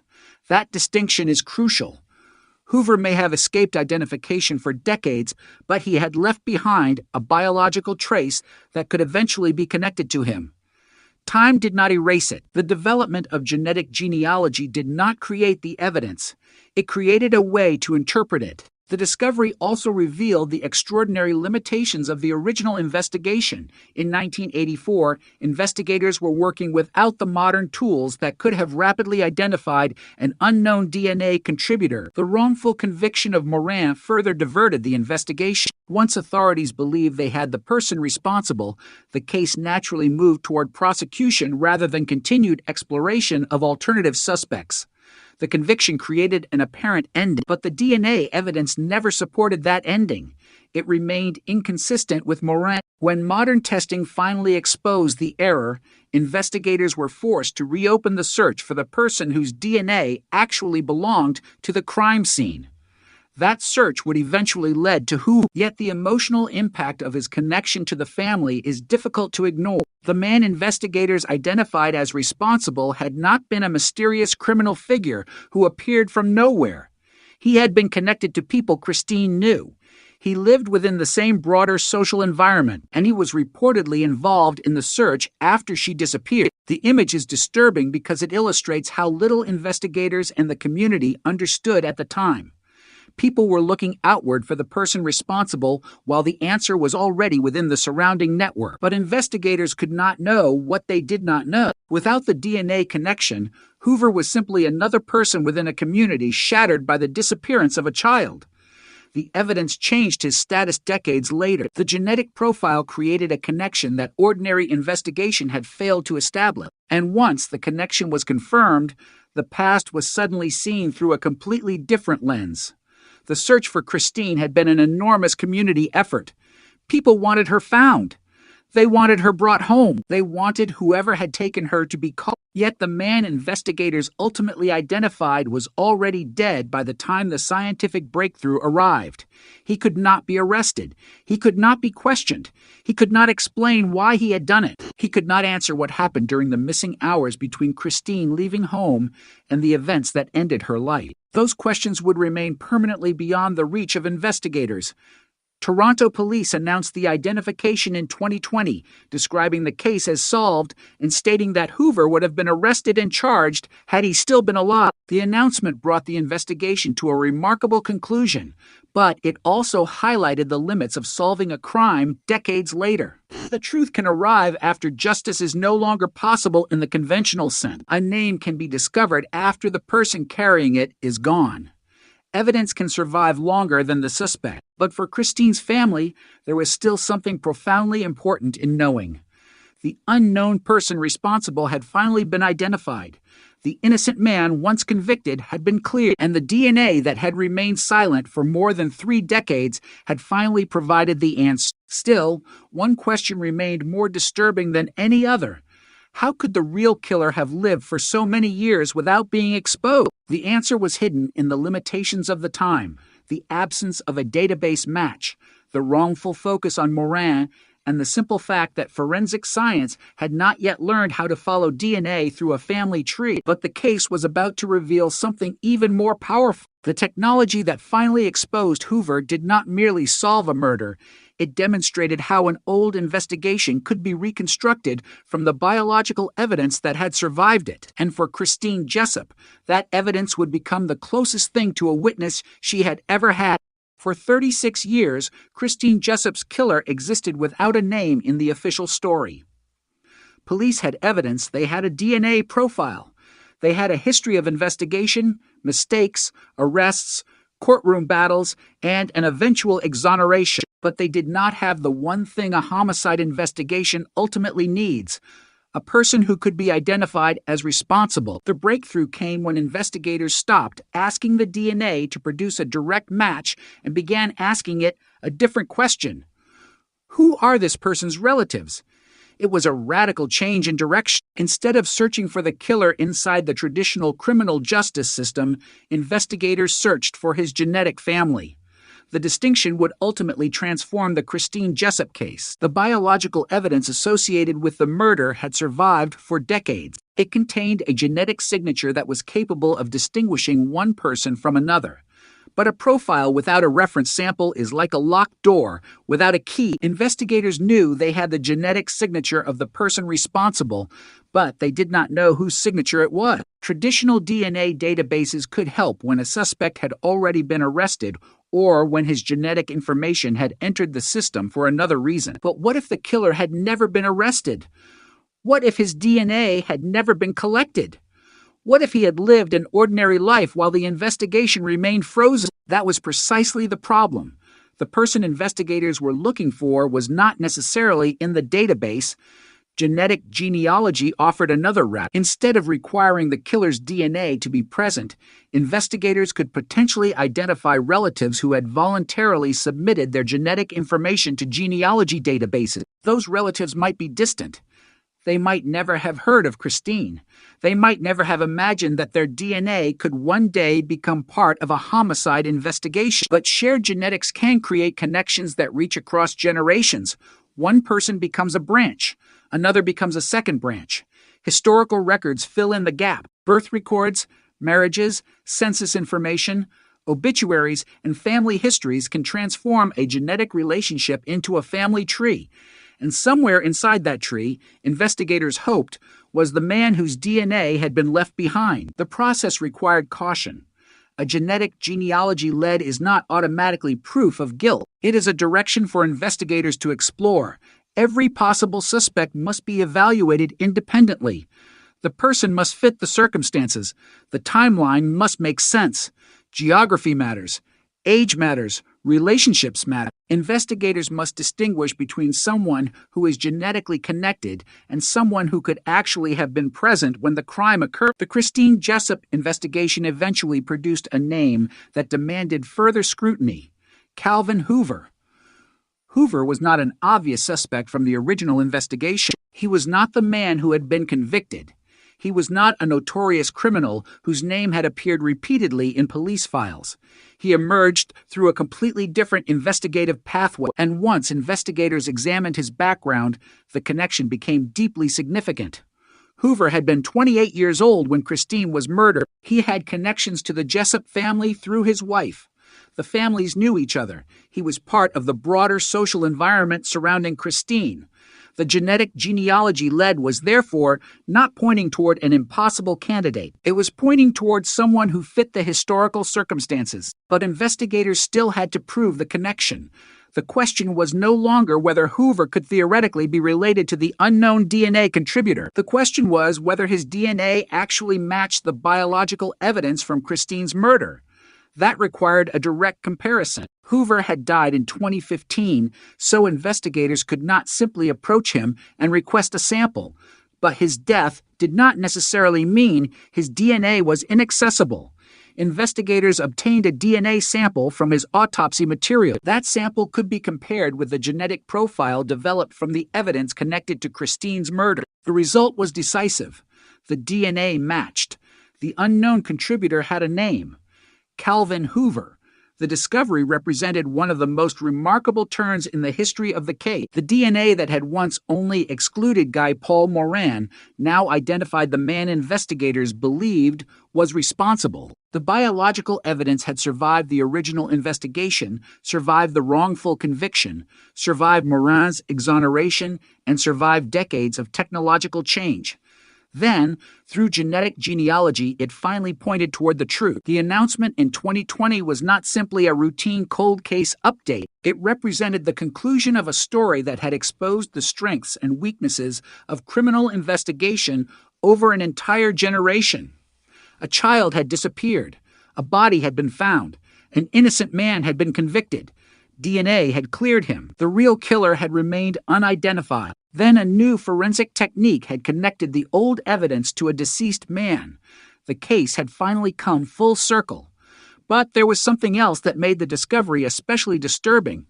Hoover was not alive to hear his name announced. He had died 5 years before investigators identified him. The man who might have provided the answers was permanently beyond interrogation. He could not explain how he became involved in Christine's death. He could not tell investigators what happened after Christine disappeared. He could not confirm or deny the circumstances surrounding the crime. He could not explain why biological evidence connected him to the murder. The forensic evidence could establish a connection, but it could not reconstruct every missing moment. That meant some questions would remain forever unanswered. The investigation could determine who the DNA belonged to. It could not force the dead man to tell the complete story. And that is one of the cruelest realities of cold case investigations. Sometimes the truth arrives after the opportunity to question the person responsible has disappeared. The investigation becomes a conversation with evidence rather than a conversation with a suspect. In Christine's case, that evidence had a long history. It had been collected in the aftermath of a child's murder. It had been preserved while investigators pursued Morin. It had eventually been used to demonstrate that Morin was innocent. It then remained available while investigators searched for the real contributor. Finally, decades later, it became the foundation of the genetic genealogy investigation. The evidence never changed. The investigative tools did. This is why the case became so significant in the era of genetic genealogy. It demonstrated that the solution to a cold case does not always require a new witness. Sometimes the witness already exists. Sometimes investigators simply need a new method of listening. For decades, Christine's biological evidence had been silent because nobody could connect it to a person. Genetic genealogy created that connection. It transformed an unidentified DNA profile into a family relationship. The family relationship became a genealogical trail. The trail led to Hoover, and direct DNA comparison confirmed the link. Each step reduced the distance between the crime and the truth. Yet the emotional distance remained enormous. Christine had been 9 years old when she was killed. Her family had lived through decades without knowing who was responsible. Guy Paul Morin had spent years in prison for a crime he did not commit, and the man investigators ultimately identified had died without facing a courtroom. There was no conventional ending. There was only a forensic conclusion. But sometimes a forensic conclusion is the most powerful answer a cold case can provide. It can restore a victim's name to the center of the story. It can correct an injustice. It can identify a person who had escaped detection for decades. And it can prove that evidence preserved in the past still matters in the present. For Christine Jessup, the family tree had finally led investigators back to the crime. The branches of genealogy had stretched across generations until they reached a man who had been 28 years old in 1984. The DNA had provided the final confirmation.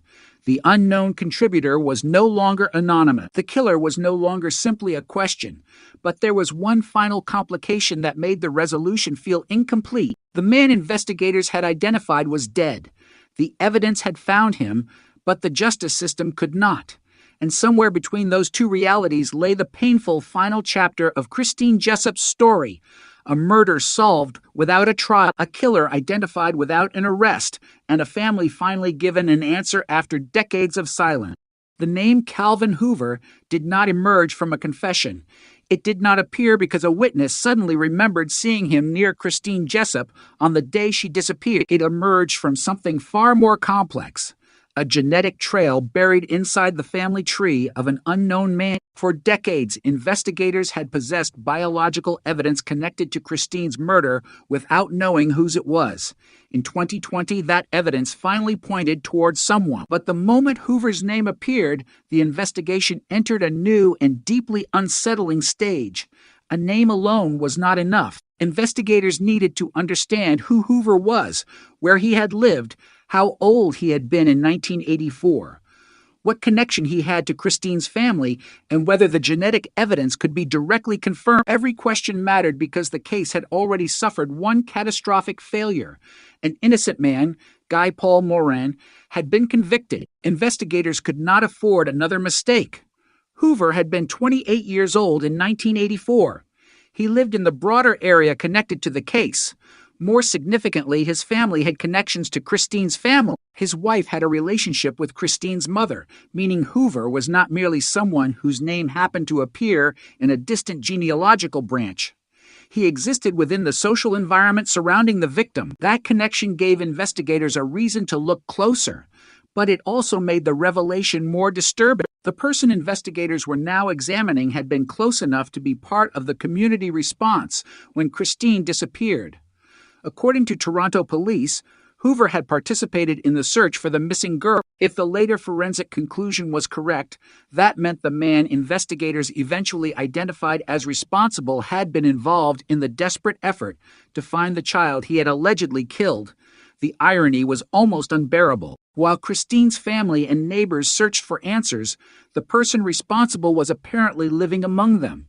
Yet investigators in 1984 had no genetic genealogy. They did not possess the modern ability to compare an unknown DNA profile against distant relatives. They could not search millions of family connections. They could only investigate the people and evidence available to them at the time. The focus fell on Moran. He became the suspect. The investigation moved toward him. Eventually, he was convicted. The conviction created the appearance of closure, but the biological evidence remained inconsistent with him. Years later, DNA testing exposed the error. Moran was exonerated. The case was suddenly forced back into uncertainty. The real killer was still somewhere in the evidence, but his identity remained hidden. That was the situation until genetic genealogy opened the door. The process was painstaking. Investigators started with the unknown DNA profile and searched for genetic relatives. The objective was not simply to find a person with a similar genetic pattern. It was to construct relationships that could lead toward the source of the DNA. Genealogists worked backward and sideways through family structures, combining genetic information with historical records. A distant relative could reveal a family branch. A family branch could reveal another branch. Eventually, the investigation could narrow the possibilities to a small number of individuals. The name Calvin Hoover became significant because the genealogical evidence and the historical circumstances appeared to converge, but police still needed confirmation. A cold case that had already produced a wrongful conviction required an exceptionally careful approach. The investigators needed a direct genetic comparison. Hoover was no longer alive. He had died in 2015, 5 years before police publicly identified him. But biological material from his autopsy provided investigators with the opportunity to test the genealogical lead. The comparison was decisive. The DNA from the crime evidence was consistent with Hoover's DNA. The unknown contributor had finally been identified. In October 2020, Toronto police announced that Calvin Hoover was responsible for the DNA sample found on Christine's underwear and that he was considered responsible for Christine's murder. The announcement ended one of the longest and most complicated searches in Canadian criminal history. But it had also exposed a painful truth. The man investigators identified could never be brought to court. He was already dead. If Hoover had been alive, police said he would have been arrested and charged. Instead, investigators could only close the case through forensic identification. There would be no dramatic arrest, no interrogation, no courtroom confession, no jury verdict. The case ended with evidence rather than punishment. For Christine's family, the identification brought an answer that had been missing since 1984, but the answer itself was devastating. The man investigators identified had been part of their wider social world. He was not an unknown figure who had vanished into another province or disappeared under a false identity. He had been someone whose life had intersected with theirs. And that realization forced a disturbing question. Had Christine's family unknowingly crossed paths with the person responsible after her death? Had they spoken to him? Had they seen him during the search? Had he listened as people discussed Christine's disappearance? The evidence cannot answer those questions. Investigators can establish a genetic connection, but they cannot reconstruct every interaction that took place during the years before the killer was identified. That uncertainty is part of what makes the case so haunting.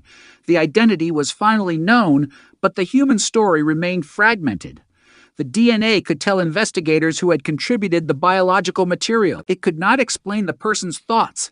It could not provide a motive. It could not describe the events that led to Christine's death, and it could not tell her family why. Those answers may have disappeared forever. The case also revealed how profoundly the passage of time can change an investigation. In 1984, DNA evidence did not have the power it would eventually possess. In the 1990s, DNA helped clear Moran. In the 2010 S and 2020 S, genetic genealogy created a new pathway to identification. The investigation evolved because science evolved. The same evidence could produce different answers at different points in history. First, it demonstrated that Moran was not the killer. Later, it helped investigators identify Hoover. That progression is one of the most important lessons in the case. Evidence does not always reveal everything at once. Sometimes an investigation must wait for the right technology, and sometimes the right technology appears decades after the crime. Christine's case became a powerful demonstration of that reality. The DNA had survived. The investigators had preserved it. The profile had remained available even when traditional searches produced nothing. Genetic genealogy provided the missing bridge. It was not magic. It was not a single database search that instantly produced a killer's name. It was a process of genetic analysis, genealogical research, and traditional police investigation. Every piece had to fit.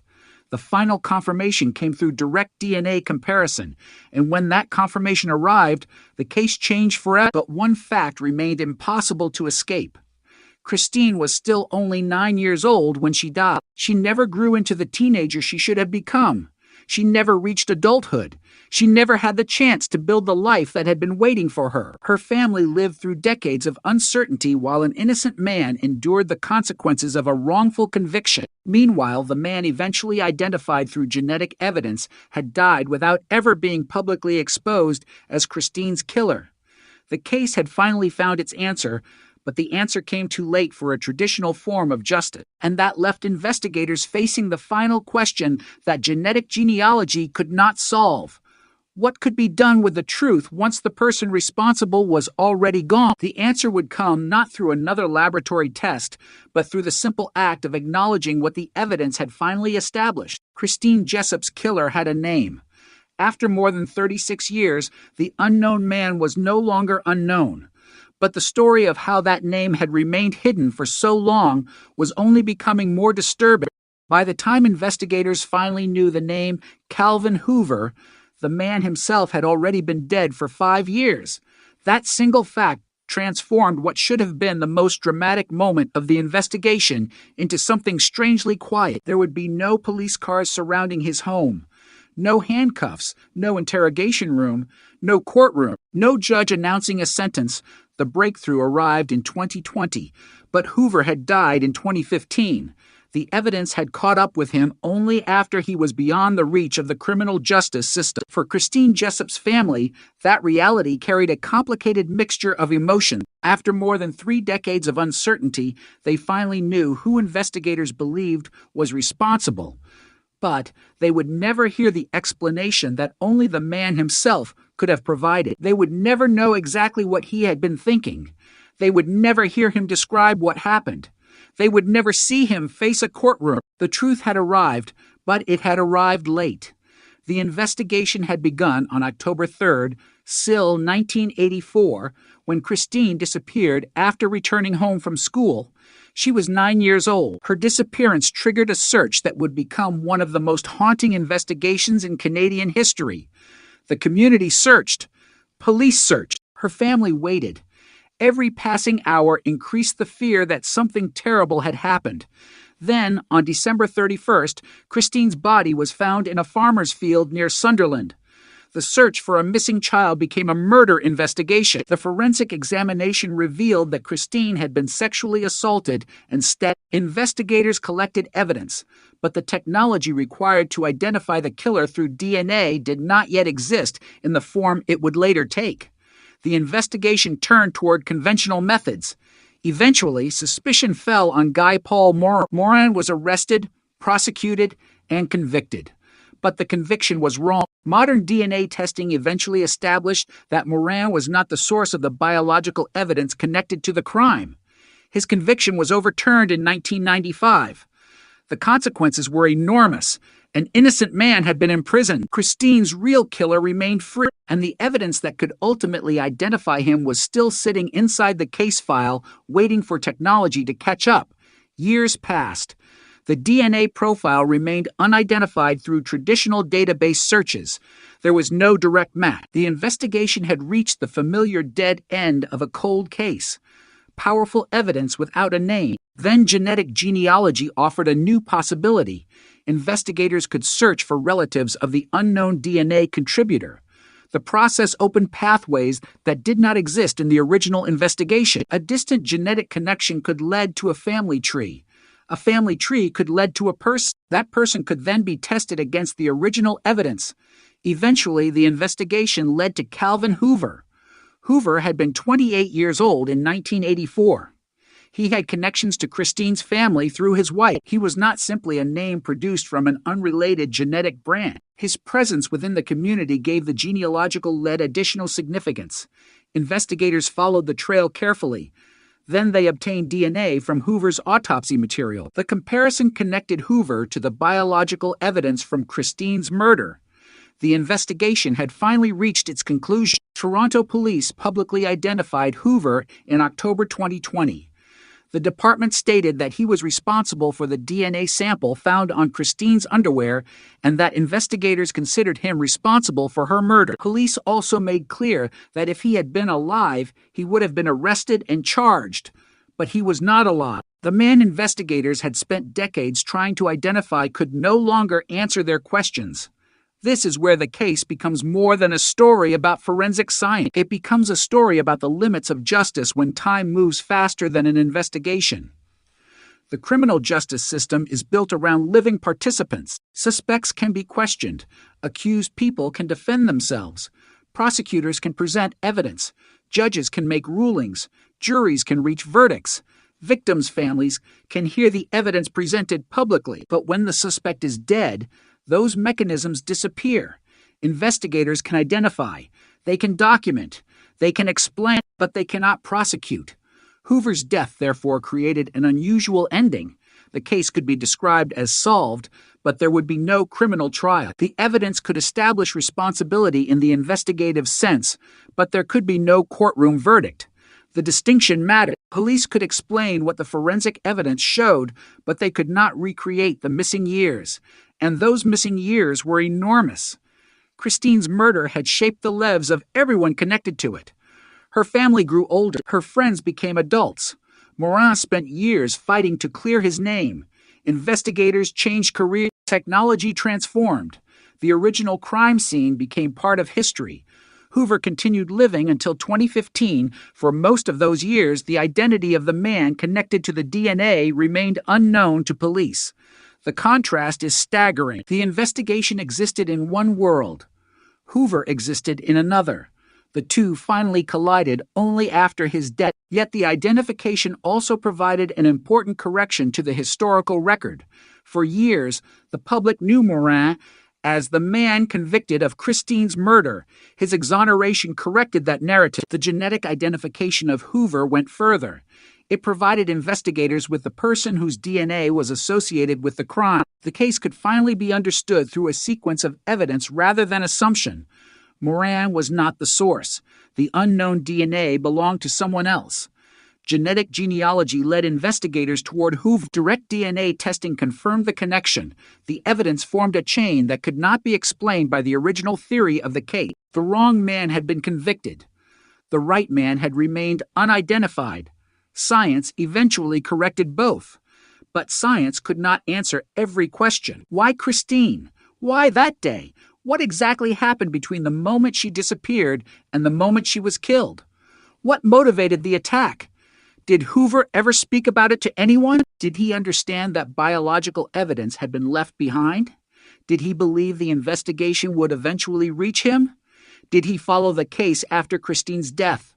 These are the questions that remain outside the reach of DNA. Genetic material can identify a person.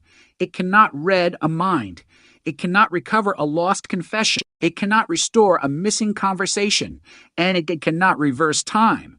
That limitation is particularly painful in a case involving a child.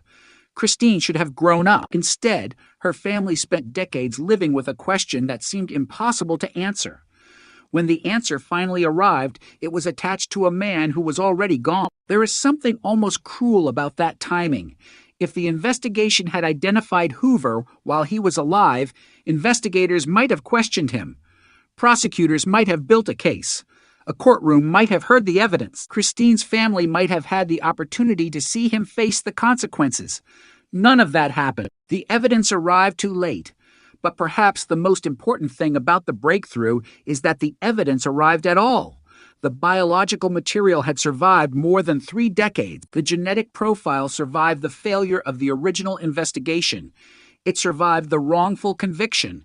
It survived the exoneration. It survived years of unsuccessful database searches, and eventually, it survived long enough for genetic genealogy to transform it into a path toward the truth.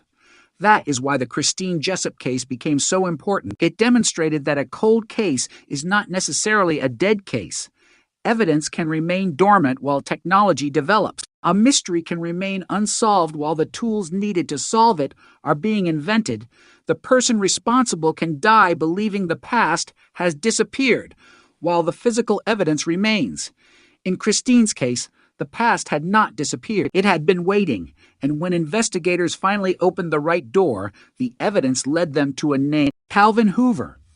A man who could never be arrested, a man who could never stand trial, a man whose identity was revealed more than 36 years after Christine disappeared.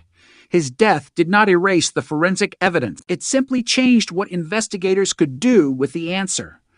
There would be no trial, but there could be a conclusion. There would be no sentence, but there could be an official identification. There would be no confession, but there could be DNA. And for a family that had lived with uncertainty since 1984, that distinction mattered. The mystery was no longer nameless. The silence had finally been broken, yet one haunting reality remained. For more than 30 years, the person responsible had lived beyond the reach of the investigation. And somewhere inside that long silence was the story of how a 9-year-old girl's disappearance became one of Canada's most enduring cold cases. The Christine Jessup investigation had already become a tragedy before investigators learned the name Calvin Hoover. It was a tragedy because a child had been murdered. It was a tragedy because her family waited decades for answers, but it became something larger because an innocent man was convicted of a crime he did not commit. The case exposed how easily an investigation can move toward the wrong conclusion when suspicion becomes stronger than evidence. Guy Paul Morin was arrested and convicted, yet the biological evidence ultimately demonstrated that he was not the person responsible. His exoneration in 1995 did not simply clear his name. It forced Canada to confront the possibility that the criminal justice system could produce a confident answer that was completely wrong. That reality would remain attached to Christine's case even after genetic genealogy finally identified Calvin Hoover. The investigation, therefore, became a story about two separate searches. One was the search for Christine. The other was the search for the truth. The first search ended with the discovery of her body. The second would take more than 36 years. In October 1984, Christine was a 9-year-old girl living with her family in Queensville, Ontario. She had come home from school and was expected to meet a friend at a nearby park. Instead, she disappeared. The details of those final moments became crucial because investigators needed to reconstruct her movements. The community wanted to know where she had gone. Her family wanted her home. Police needed to determine whether she had left voluntarily or whether someone had intervened. Then the worst possibility became reality. On December 31st, Christine's body was discovered in a farmer's field near Sunderland. The case was now unquestionably a homicide. Investigators searched for evidence. They interviewed people. They examined relationships. Eventually, attention focused on Guy Paul Morin. The case against him developed into a prosecution that ended in conviction. But the conviction was not the end of the story. It was the beginning of one of the most painful chapters. Morin maintained his innocence. Years later, DNA testing provided a way to examine the biological evidence with greater accuracy. The results did not support the conviction. Morin was excluded. In 1995, his conviction was overturned. He had spent years in prison for a murder he did not commit. The consequences of the error extended far beyond Morin himself. It meant the actual killer had remained free. It meant Christine's family had been given the wrong answer. And it meant the investigation had to return to the beginning. But the new investigation had something investigators in 1984 did not have: a DNA profile associated with the unknown contributor. That profile became the central unresolved clue. The problem was that no direct database match appeared. Investigators knew the genetic signature belonged to someone. They simply did not know who. For years, the profile remained an unidentified genetic fingerprint. The case was cold. but the evidence was not gone. The breakthrough came decades later when investigators began using investigative genetic genealogy. The method changed the search completely. Instead of looking for the killer himself, investigators could look for people related to him. If a relative had submitted DNA to a genealogy database, that information could provide a pathway toward the unknown contributor. The technique required a combination of science and traditional genealogy. Genetic relationships were examined alongside family records. Investigators worked through branches of ancestry. Names were identified and eliminated. The process eventually led toward Calvin Hoover. Hoover had been 28 when Christine was murdered. He had connections to Christine's family through his wife. He was part of the same broader social world. The historical information gave investigators a reason to examine him closely, but genetics had to provide the final confirmation. Hoover had died in 2015. Investigators obtained DNA from his autopsy material and compared it with the biological evidence connected to Christine's murder. The match confirmed what genetic genealogy had suggested. Hoover was the source of the DNA. Toronto police announced the identification in October 2020. The department stated that Hoover was responsible for the DNA sample found on Christine's underwear and considered him responsible for the murder. If he had been alive, police said, he would have been arrested and charged, but he was dead. The case therefore ended without a prosecution, yet the identification still carried enormous importance because it corrected the historical record. The man convicted in the original investigation was innocent. The man whose DNA was associated with the crime had finally been identified. Two conclusions that had taken decades to establish were suddenly connected by one piece of forensic evidence. The DNA did more than identify Hoover. It also helped explain why the earlier conviction had been wrong. The biological evidence had always pointed away from Morin. The technology simply had not yet been able to reveal where it pointed instead. This is one of the most remarkable aspects of the investigation. The evidence did not suddenly become accurate in 2020. It had always been what it was. What changed was the ability of investigators to interpret it. In 1984, DNA could not provide the answer. In the 1990s, it could help establish Morin's innocence. In the 2010 genetic genealogy could transform the same unidentified profile into a family tree. In 2020, investigators could finally connect that tree to a specific individual and confirm the connection through direct DNA testing. The timeline shows how quickly forensic science can change the meaning of an old case. A clue that seems limited in one era can become decisive in another. That is why investigators preserve evidence even when a case appears impossible to solve. The future may possess tools that the present cannot imagine. Christine's case became a powerful example of that principle, but it also carried another lesson. A wrongful conviction does not simply create a legal problem. It creates another human tragedy. Morin's life was profoundly affected by the accusation and conviction.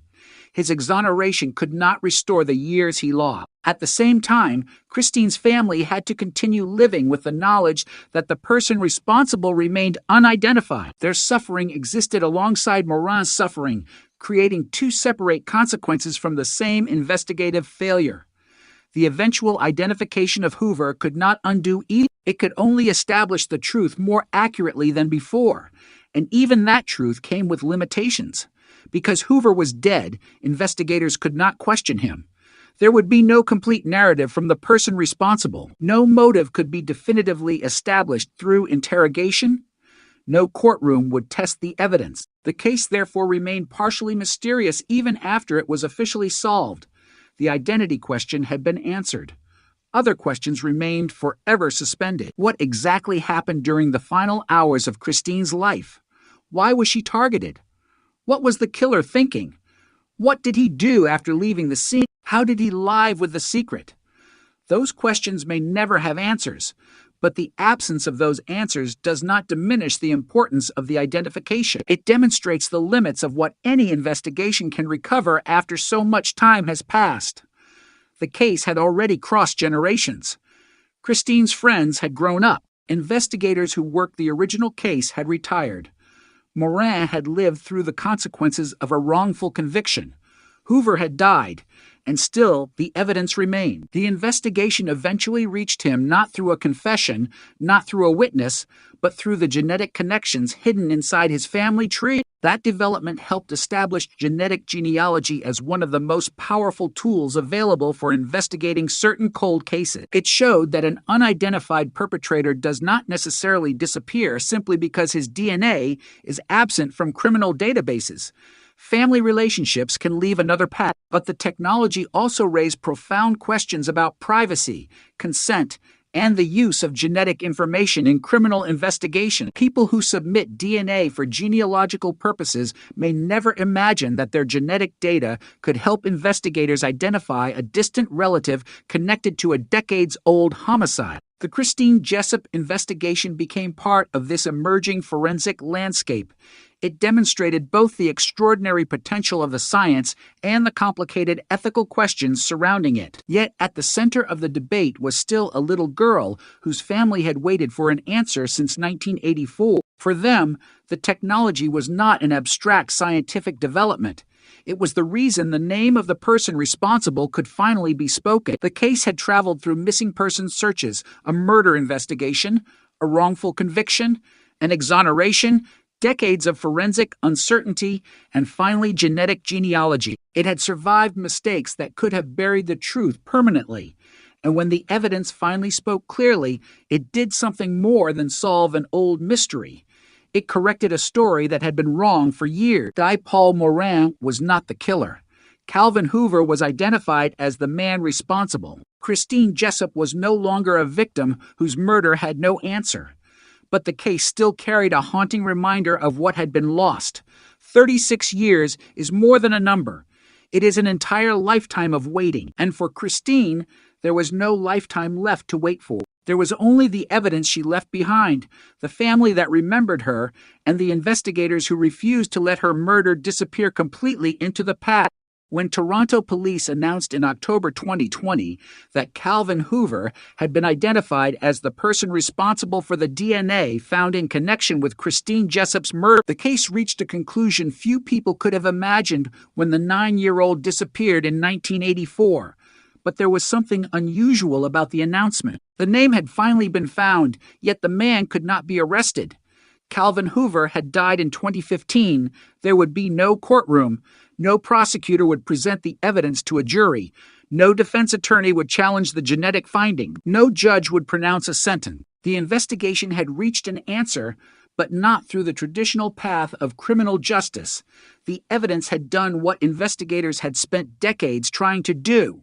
It had identified the person connected to the crime, but because Hoover was dead, the truth would have to exist without a trial. That distinction mattered. A police investigation can establish responsibility based on evidence, but a criminal conviction requires a prosecution and a judicial process. In Christine's case, that process was impossible. Toronto police, nevertheless, stated that if Hoover were alive, he would have been arrested and charged. The announcement brought an extraordinary chapter to an end, but it also forced the public to confront the strange reality of a solved homicide with no defendant standing before a judge. The case began on October 3rd, SIL 1984, when Christine Jessup disappeared after returning home from school. She was 9 years old. Her plan had been ordinary. She was expected to meet a friend at a nearby park. Instead, she vanished. The search began immediately. The community mobilized. Police tried to reconstruct her movements. Her family waited for news. For weeks, hope and fear existed side by side. Then, on December 31st, Christine's body was discovered in a farmer's field near Sunderland. The search had ended in tragedy. The investigation became a homicide case, and investigators began looking for the person responsible. One of the most important developments came when suspicion focused on Guy Paul Morin, a neighbor of the Jessup family. Morin was arrested and eventually convicted. For a time, the conviction appeared to provide an answer, but the answer was wrong. Morin maintained his innocence, and later DNA testing demonstrated that he was not the source of the biological evidence connected to the murder. His conviction was overturned in 1995. The case became a symbol of wrongful conviction in Canada. But for Christine's family, the exoneration of Morin did not solve the murder. It reopened it.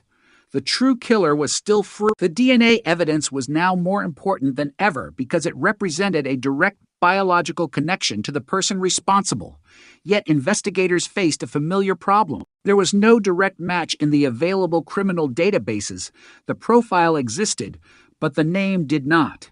The investigation could have remained frozen for another generation. Instead, new technology changed the search. Genetic genealogy allowed investigators to look for relatives of the unknown contributor. The technique had already demonstrated its ability to break open old cases by using family relationships hidden within genetic data. Investigators working on Christine's murder pursued the same possibility. They began with the DNA profile and searched for genetic connections. The resulting family tree eventually led them toward Calvin Hoover, but the genealogical lead was only the beginning. Investigators needed to determine whether Hoover fit the historical circumstances of the crime. He did. Hoover had been 28 years old in 1984. He had connections to the Jessup family through his wife. His family and Christine's family knew each other. According to investigators, Hoover had also participated in the search after Christine disappeared. Those details made the genetic lead particularly significant. Still, investigators needed direct confirmation. Hoover had died in 2015, but biological material associated with his autopsy remained available. Police obtained a DNA sample and compared it with the evidence connected to Christine's murder. The result confirmed the genetic genealogy lead. Hoover was the source of the DNA. The unknown contributor finally had an identity. The announcement in 2020 effectively closed the investigative mystery, but it could not provide the kind of ending people usually associate with a solved murder. There would be no arrest, no trial, no verdict, no sentence. The man investigators identified was already dead. This left Christine's family with a complicated form of closure. They had an answer, but not all the answers. They knew who investigators believed was responsible, but they could not ask him why. They could not hear his version of events. They could not confront him in court.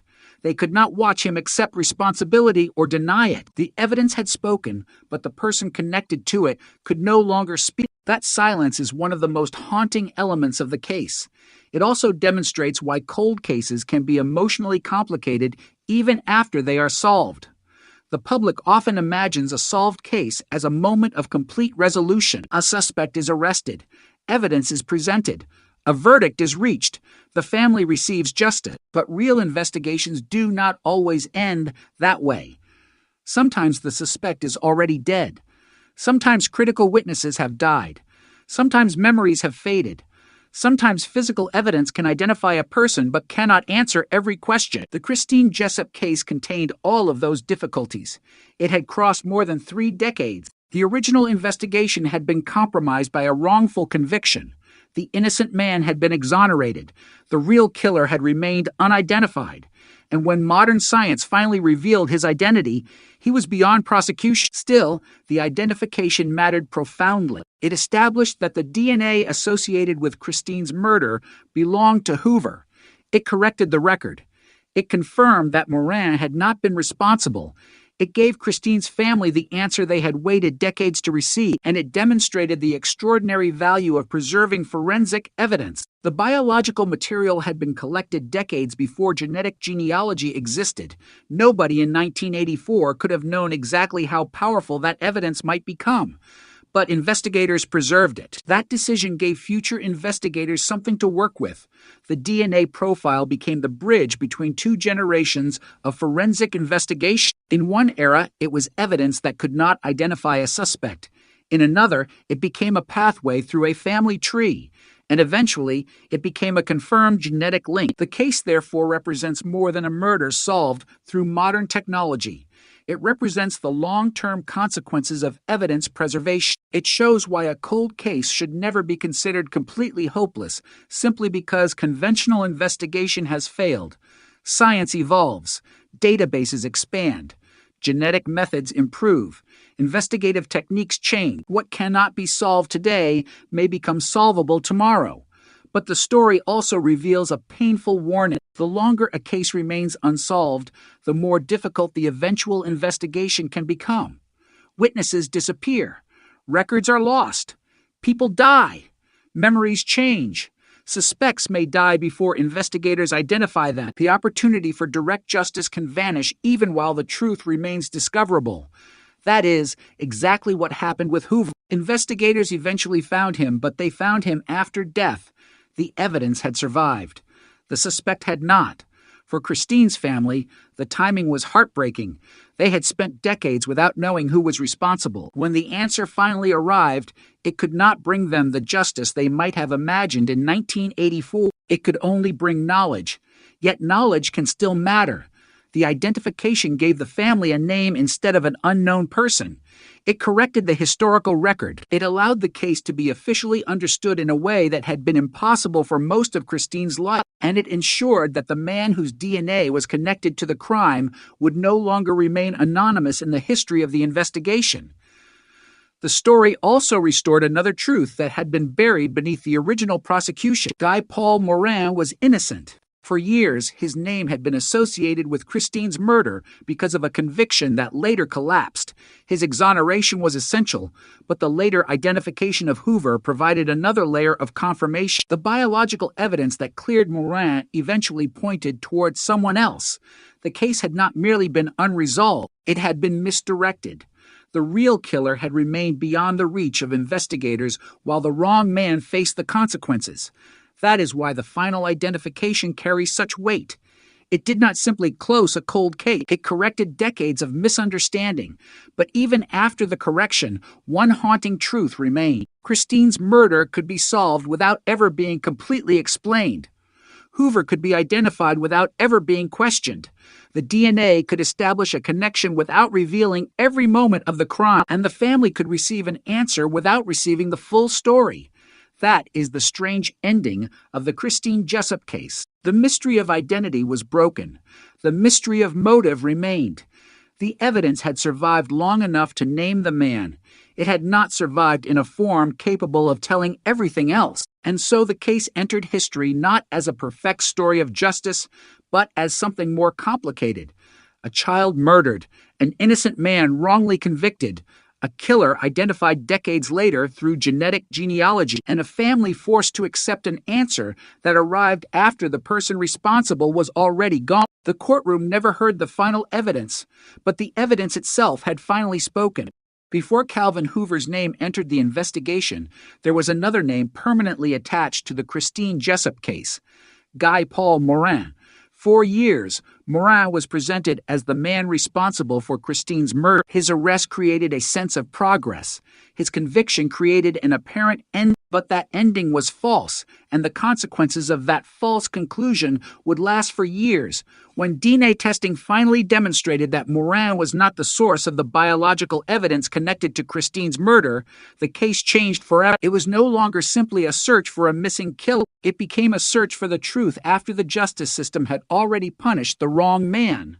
That distinction matters because the story of Christine Jessup cannot be understood only through the eventual identification of Calvin Hoover. It must also be understood through the years when the investigation moved in the wrong direction. Christine was 9 years old when she disappeared in 1984.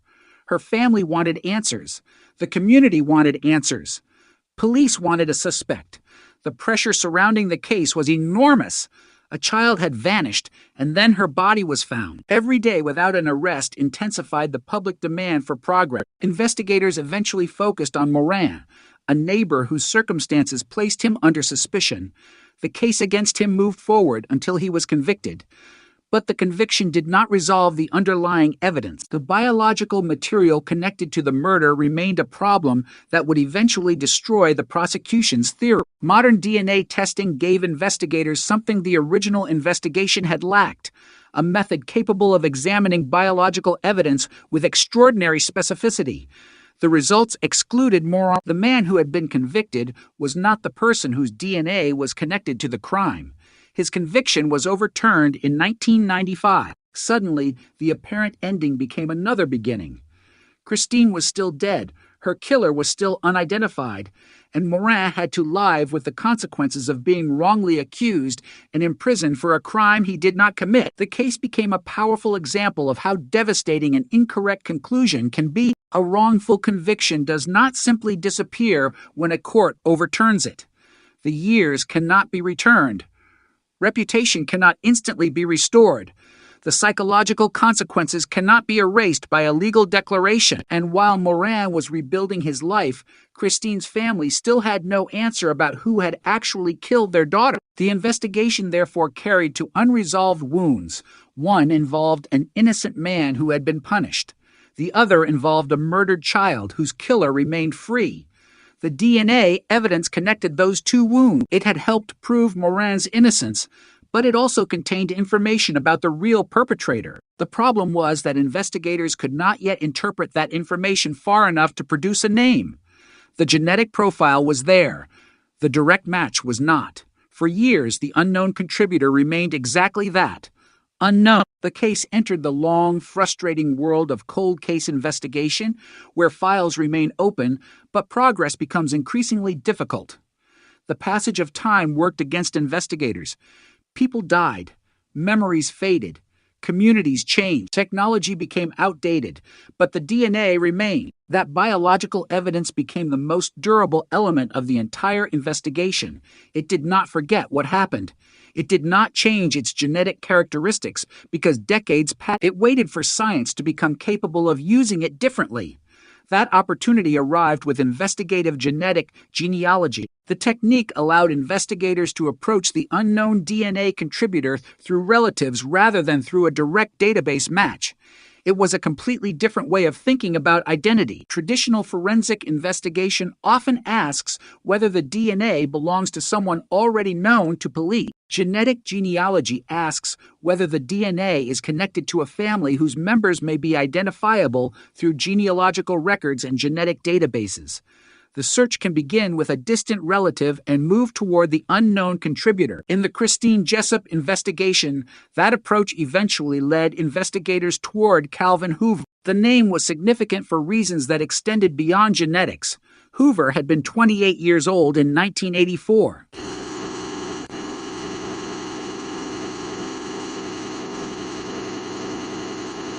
That meant investigators were not simply discovering an unfamiliar name at the end of a genetic search. They were rediscovering someone who had existed within the wider circle surrounding Christine's family.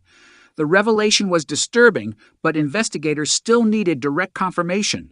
Genetic genealogy could identify a promising candidate. It could not replace the need for forensic testing. Hoover had died in 2015, but investigators obtained DNA from his autopsy material. The comparison with the biological evidence from Christine's murder confirmed the connection. The unknown contributor had finally been identified. Calvin Hoover was the man investigators held responsible for the DNA associated with the crime. The identification also changed the historical meaning of the Morin case. For years, the public had been forced to associate an innocent man's name with Christine's murder. Now, investigators could establish a different conclusion. Morin was not the source of the DNA. Hoover was. The scientific evidence had effectively rewritten the story, but the emotional consequences were impossible to erase. Morin had already lost years of his life. Christine's family had already spent decades waiting. Hoover had already died. There was no way to return to 1984 and correct the investigation before the damage occurred. This is one of the hardest realities of cold cases. Solving a case decades later does not mean the decades disappear. The truth can correct the record, but it cannot restore time. For Morin, the identification of Hoover meant that the name of the real suspect could finally replace the false association that had followed him. For Christine's family, it meant they no longer had to wonder whether the person responsible would ever be identified. But the answer came without the final confrontation that many families imagine. Hoover could not be questioned. He could not explain his action. He could not tell investigators whether he had followed the case after Christine's death or whether he had feared that the biological evidence would eventually expose him. Those questions belonged to the unknowable part of the story. What investigators could establish was narrower but powerful. The DNA associated with the murder matched Hoover. The genetic genealogy investigation had led to him.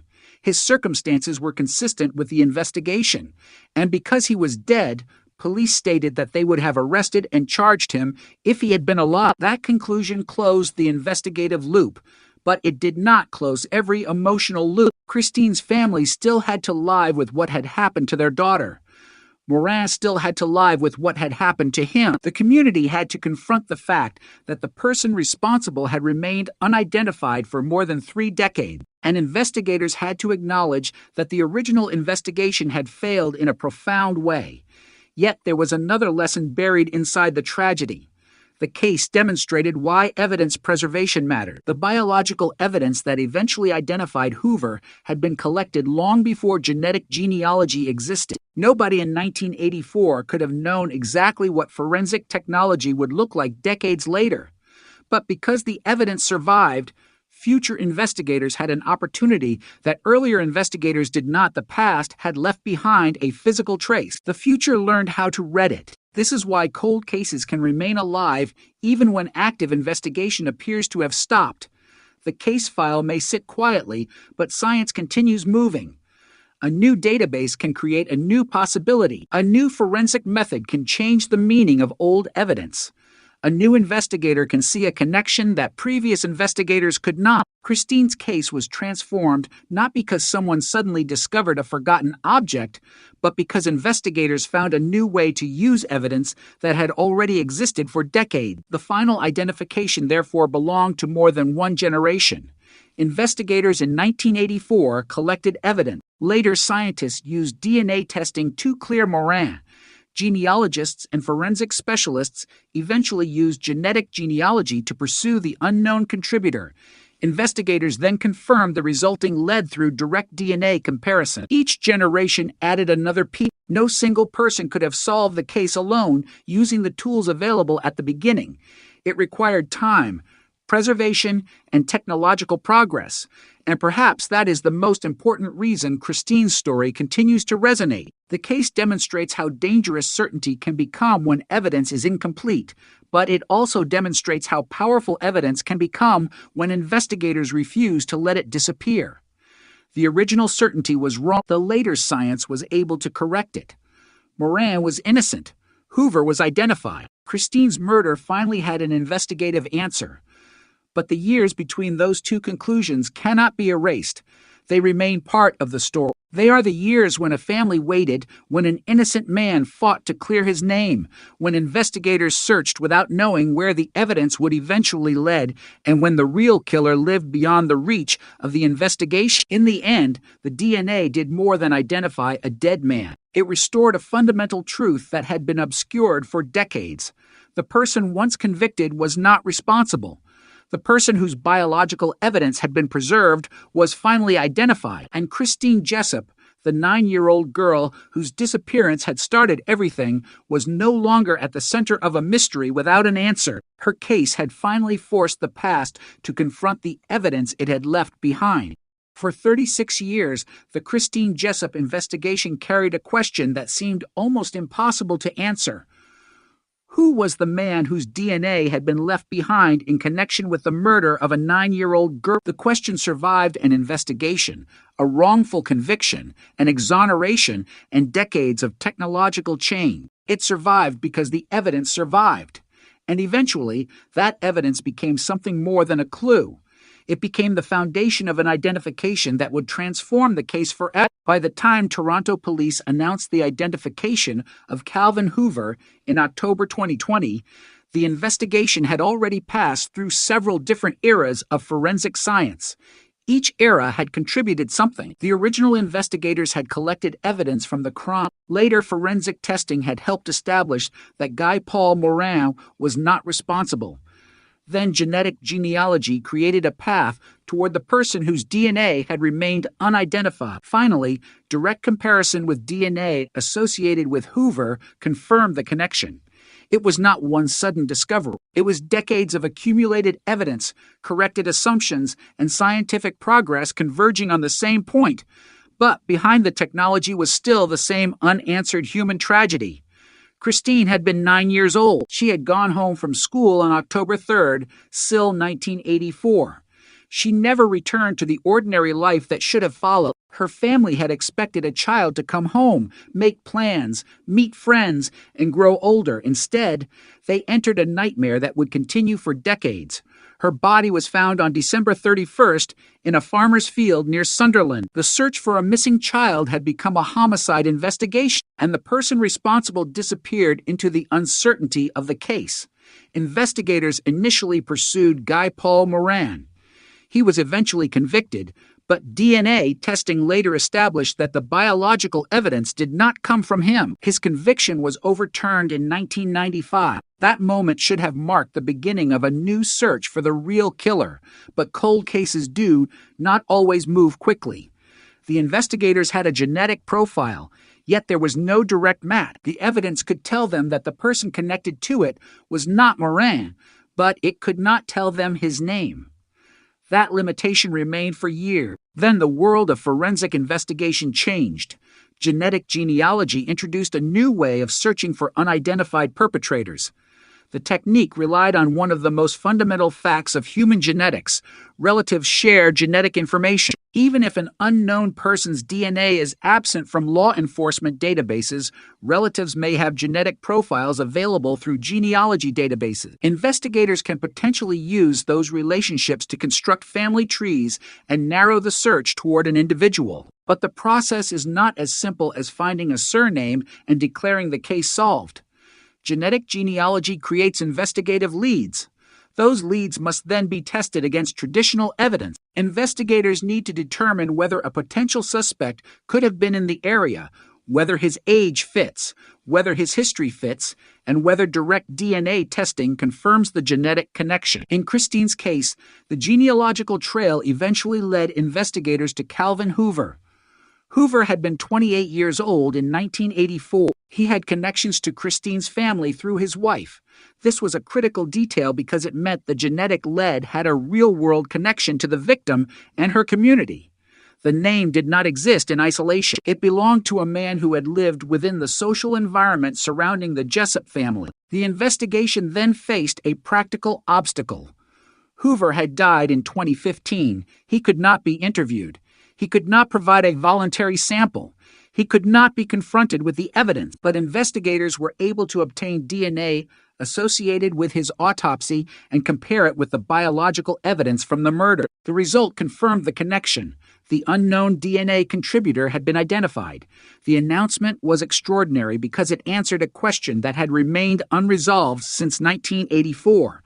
But it also created a strange kind of silence. The investigators finally had a name, yet the person who carried that name was no longer alive. There would be no interrogation. There would be no confession. There would be no explanation. There would be no opportunity to ask Hoover what happened to Christine or why. The forensic evidence could establish his connection to the biological material, but it could not reproduce the missing conversation that had disappeared with him. This is the boundary of modern forensic science. DNA can be incredibly powerful, but it cannot tell investigators everything. It can identify a biological source. It can establish relationships. It can connect evidence to a person, but it cannot automatically reveal motive. It cannot explain thought. It cannot restore memories that were never recorded. It cannot reconstruct every second of a crime. That limitation became especially painful in Christine's case because the investigation had already suffered from the consequences of uncertainty. An innocent man had been convicted. The actual killer had remained unidentified. The family had spent decades without knowing who was responsible. And when the answer finally arrived, the man investigators identified was already dead. Yet the identification still mattered. It corrected the historical record. It gave investigators a basis for stating who was responsible for the DNA associated with the crime. It also reinforced the fact that Moran had been wrongly convicted. His exoneration had established that he was not the source of the biological evidence. The later identification of Hoover provided the other side of that forensic equation. If Moran was excluded and Hoover matched, the investigation could finally explain where the biological evidence led. The case had moved from an incorrect answer to no answer, and finally, to a forensic identification. That journey illustrates the strange power of evidence preserved across generations. The evidence collected in 1984 was not created for the technology of 2020. It simply survived long enough to benefit from it. Investigators working decades earlier could not have known that genetic genealogy would eventually become a tool for homicide investigations. They could not have predicted the databases, algorithms, and genealogical methods that would emerge, but they preserved evidence. That decision created a possibility for the future. The Christine Jessup case demonstrates why that mattered. A cold case is not necessarily an empty case. Sometimes it is a case containing evidence whose full potential has not yet been discovered. The years may make investigation more difficult, but they do not necessarily destroy every path to the truth. In Christine's case, the path remained hidden inside a biological trace. The evidence survived while memories changed and people aged. It survived while investigators retired and technology evolved. It survived while the person responsible lived and eventually died. Then, years after his death, the evidence finally connected him to the crime. The timing was extraordinary. Hoover died in 2015. Investigators identified him in 2020. The man had escaped a courtroom not because the evidence failed, but because time had already removed him from the legal process.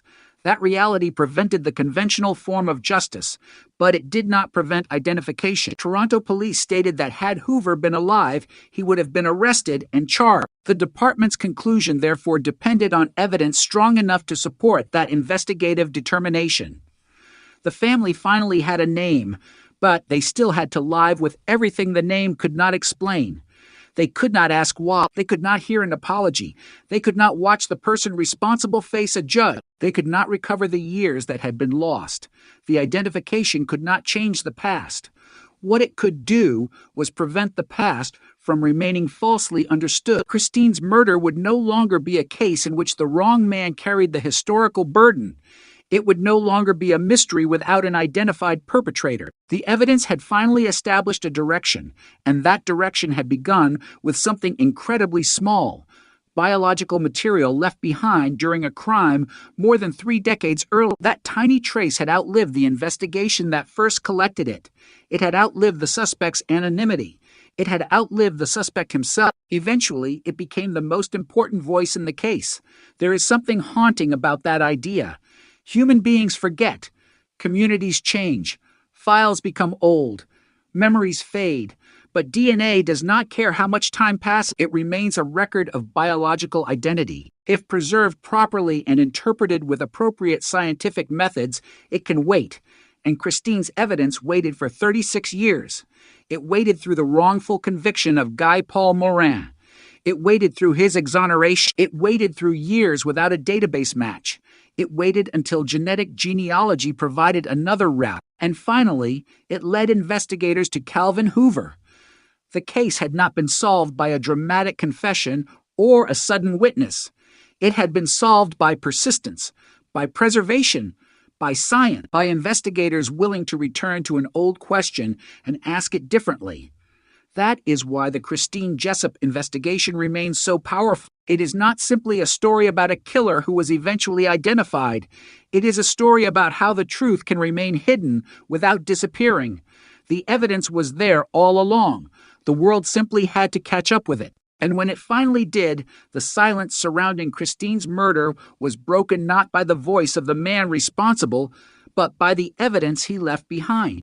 The identification of Calvin Hoover answered the question that had haunted investigators for more than 3 decades, but it did not answer everything. In fact, once the name was finally known, another layer of uncertainty became impossible to ignore. Who was Christine Jessup's killer? Investigators now had an answer. But what happened to Christine during those final hours? Why was she targeted?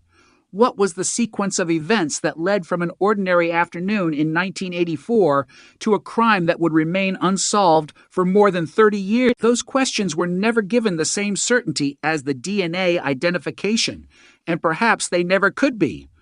Hoover was dead. The opportunity to question him had disappeared years before investigators knew his name. The evidence could connect him to the biological material. It could reconstruct a genetic relationship.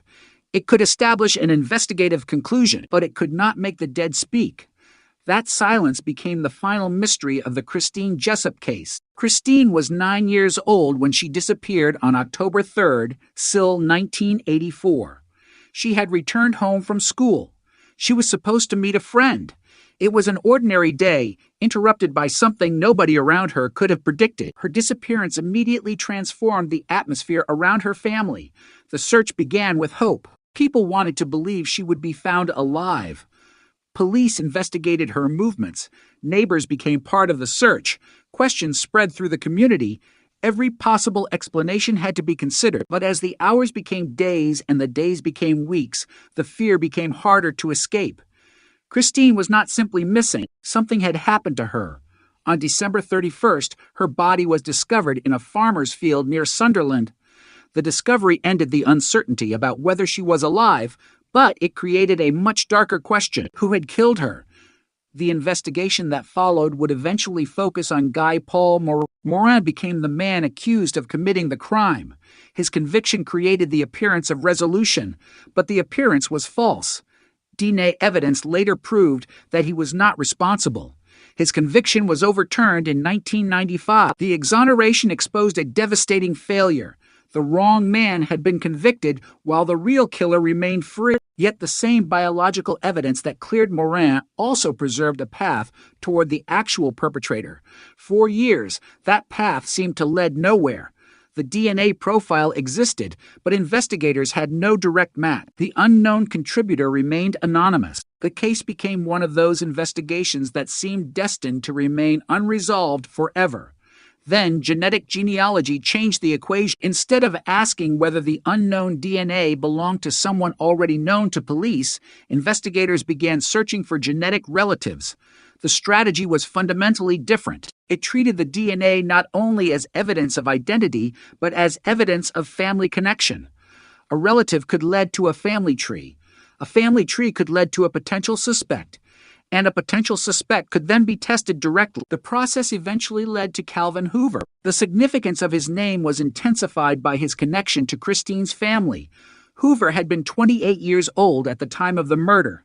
His wife had a relationship with Christine's mother.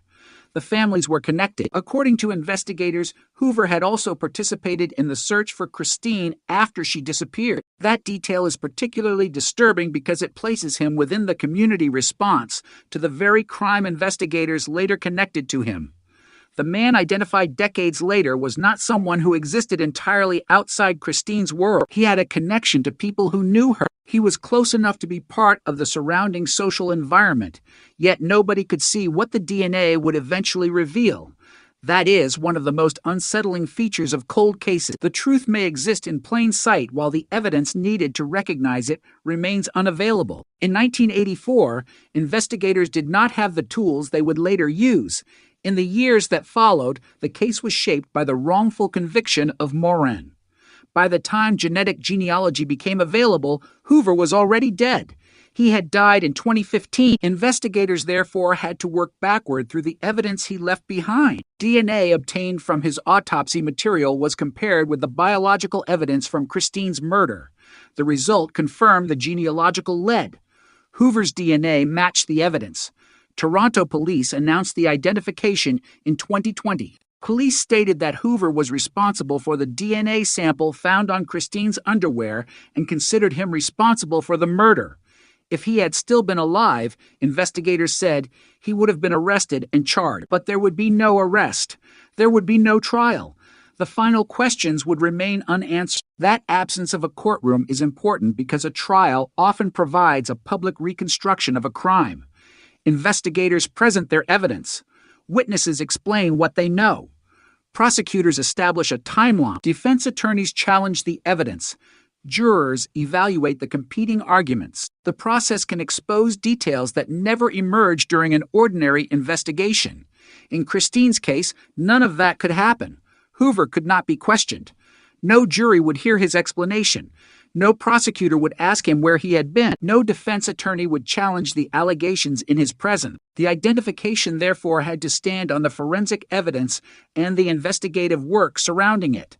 It was a conclusion without the traditional final act of a criminal prosecution. For Christine's family, that must have created a complicated form of closure. Knowing the identity of the man investigators believed responsible was enormously significant. But knowing his name could not answer every question they had carried since 1984. There would never be a complete explanation for why Christine's life had ended. There would never be a conversation with the person responsible. There would never be an apology. There would never be a courtroom moment in which the full story was forced into the public record. The family received something precious, but incomplete: the truth about identity. That distinction is crucial when discussing cold cases. Solving a case does not always mean solving every mystery surrounding it. Sometimes investigators can establish who was responsible without knowing exactly why. Sometimes science can identify a person without reconstructing every detail of the crime. Sometimes the evidence can correct a wrongful conviction without restoring the years lost because of it. Christine's case contained all of these realities at once. Guy Paul Morin was innocent. Calvin Hoover was identified through genetic evidence. Christine's family finally had an answer. Yet nothing could change what happened in 1984. Nothing could return Christine to her family. Nothing could restore the years that disappeared between her death and the eventual identification of the man investigators believed responsible. The passage of time had created another tragedy. By the time science caught up with the evidence, the person who could have provided the missing narrative was gone. This is why the case remains haunting even after its identification. A solved case can still contain darkness. It can still contain unanswered questions. It can still leave investigators staring at the evidence and wondering what they will never know. And perhaps the most painful unanswered question is the simplest one. Why did it take so long? The answer lies partly in the limitations of forensic science, partly in the mistakes of the original investigation, partly in the absence of a direct DNA match, and partly in the passage of time. But there is another element that cannot be ignored. The real perpetrator remained outside the reach of the investigation for decades. He lived while the case became history. He aged while Christine remained 9 years old, forever in the memory.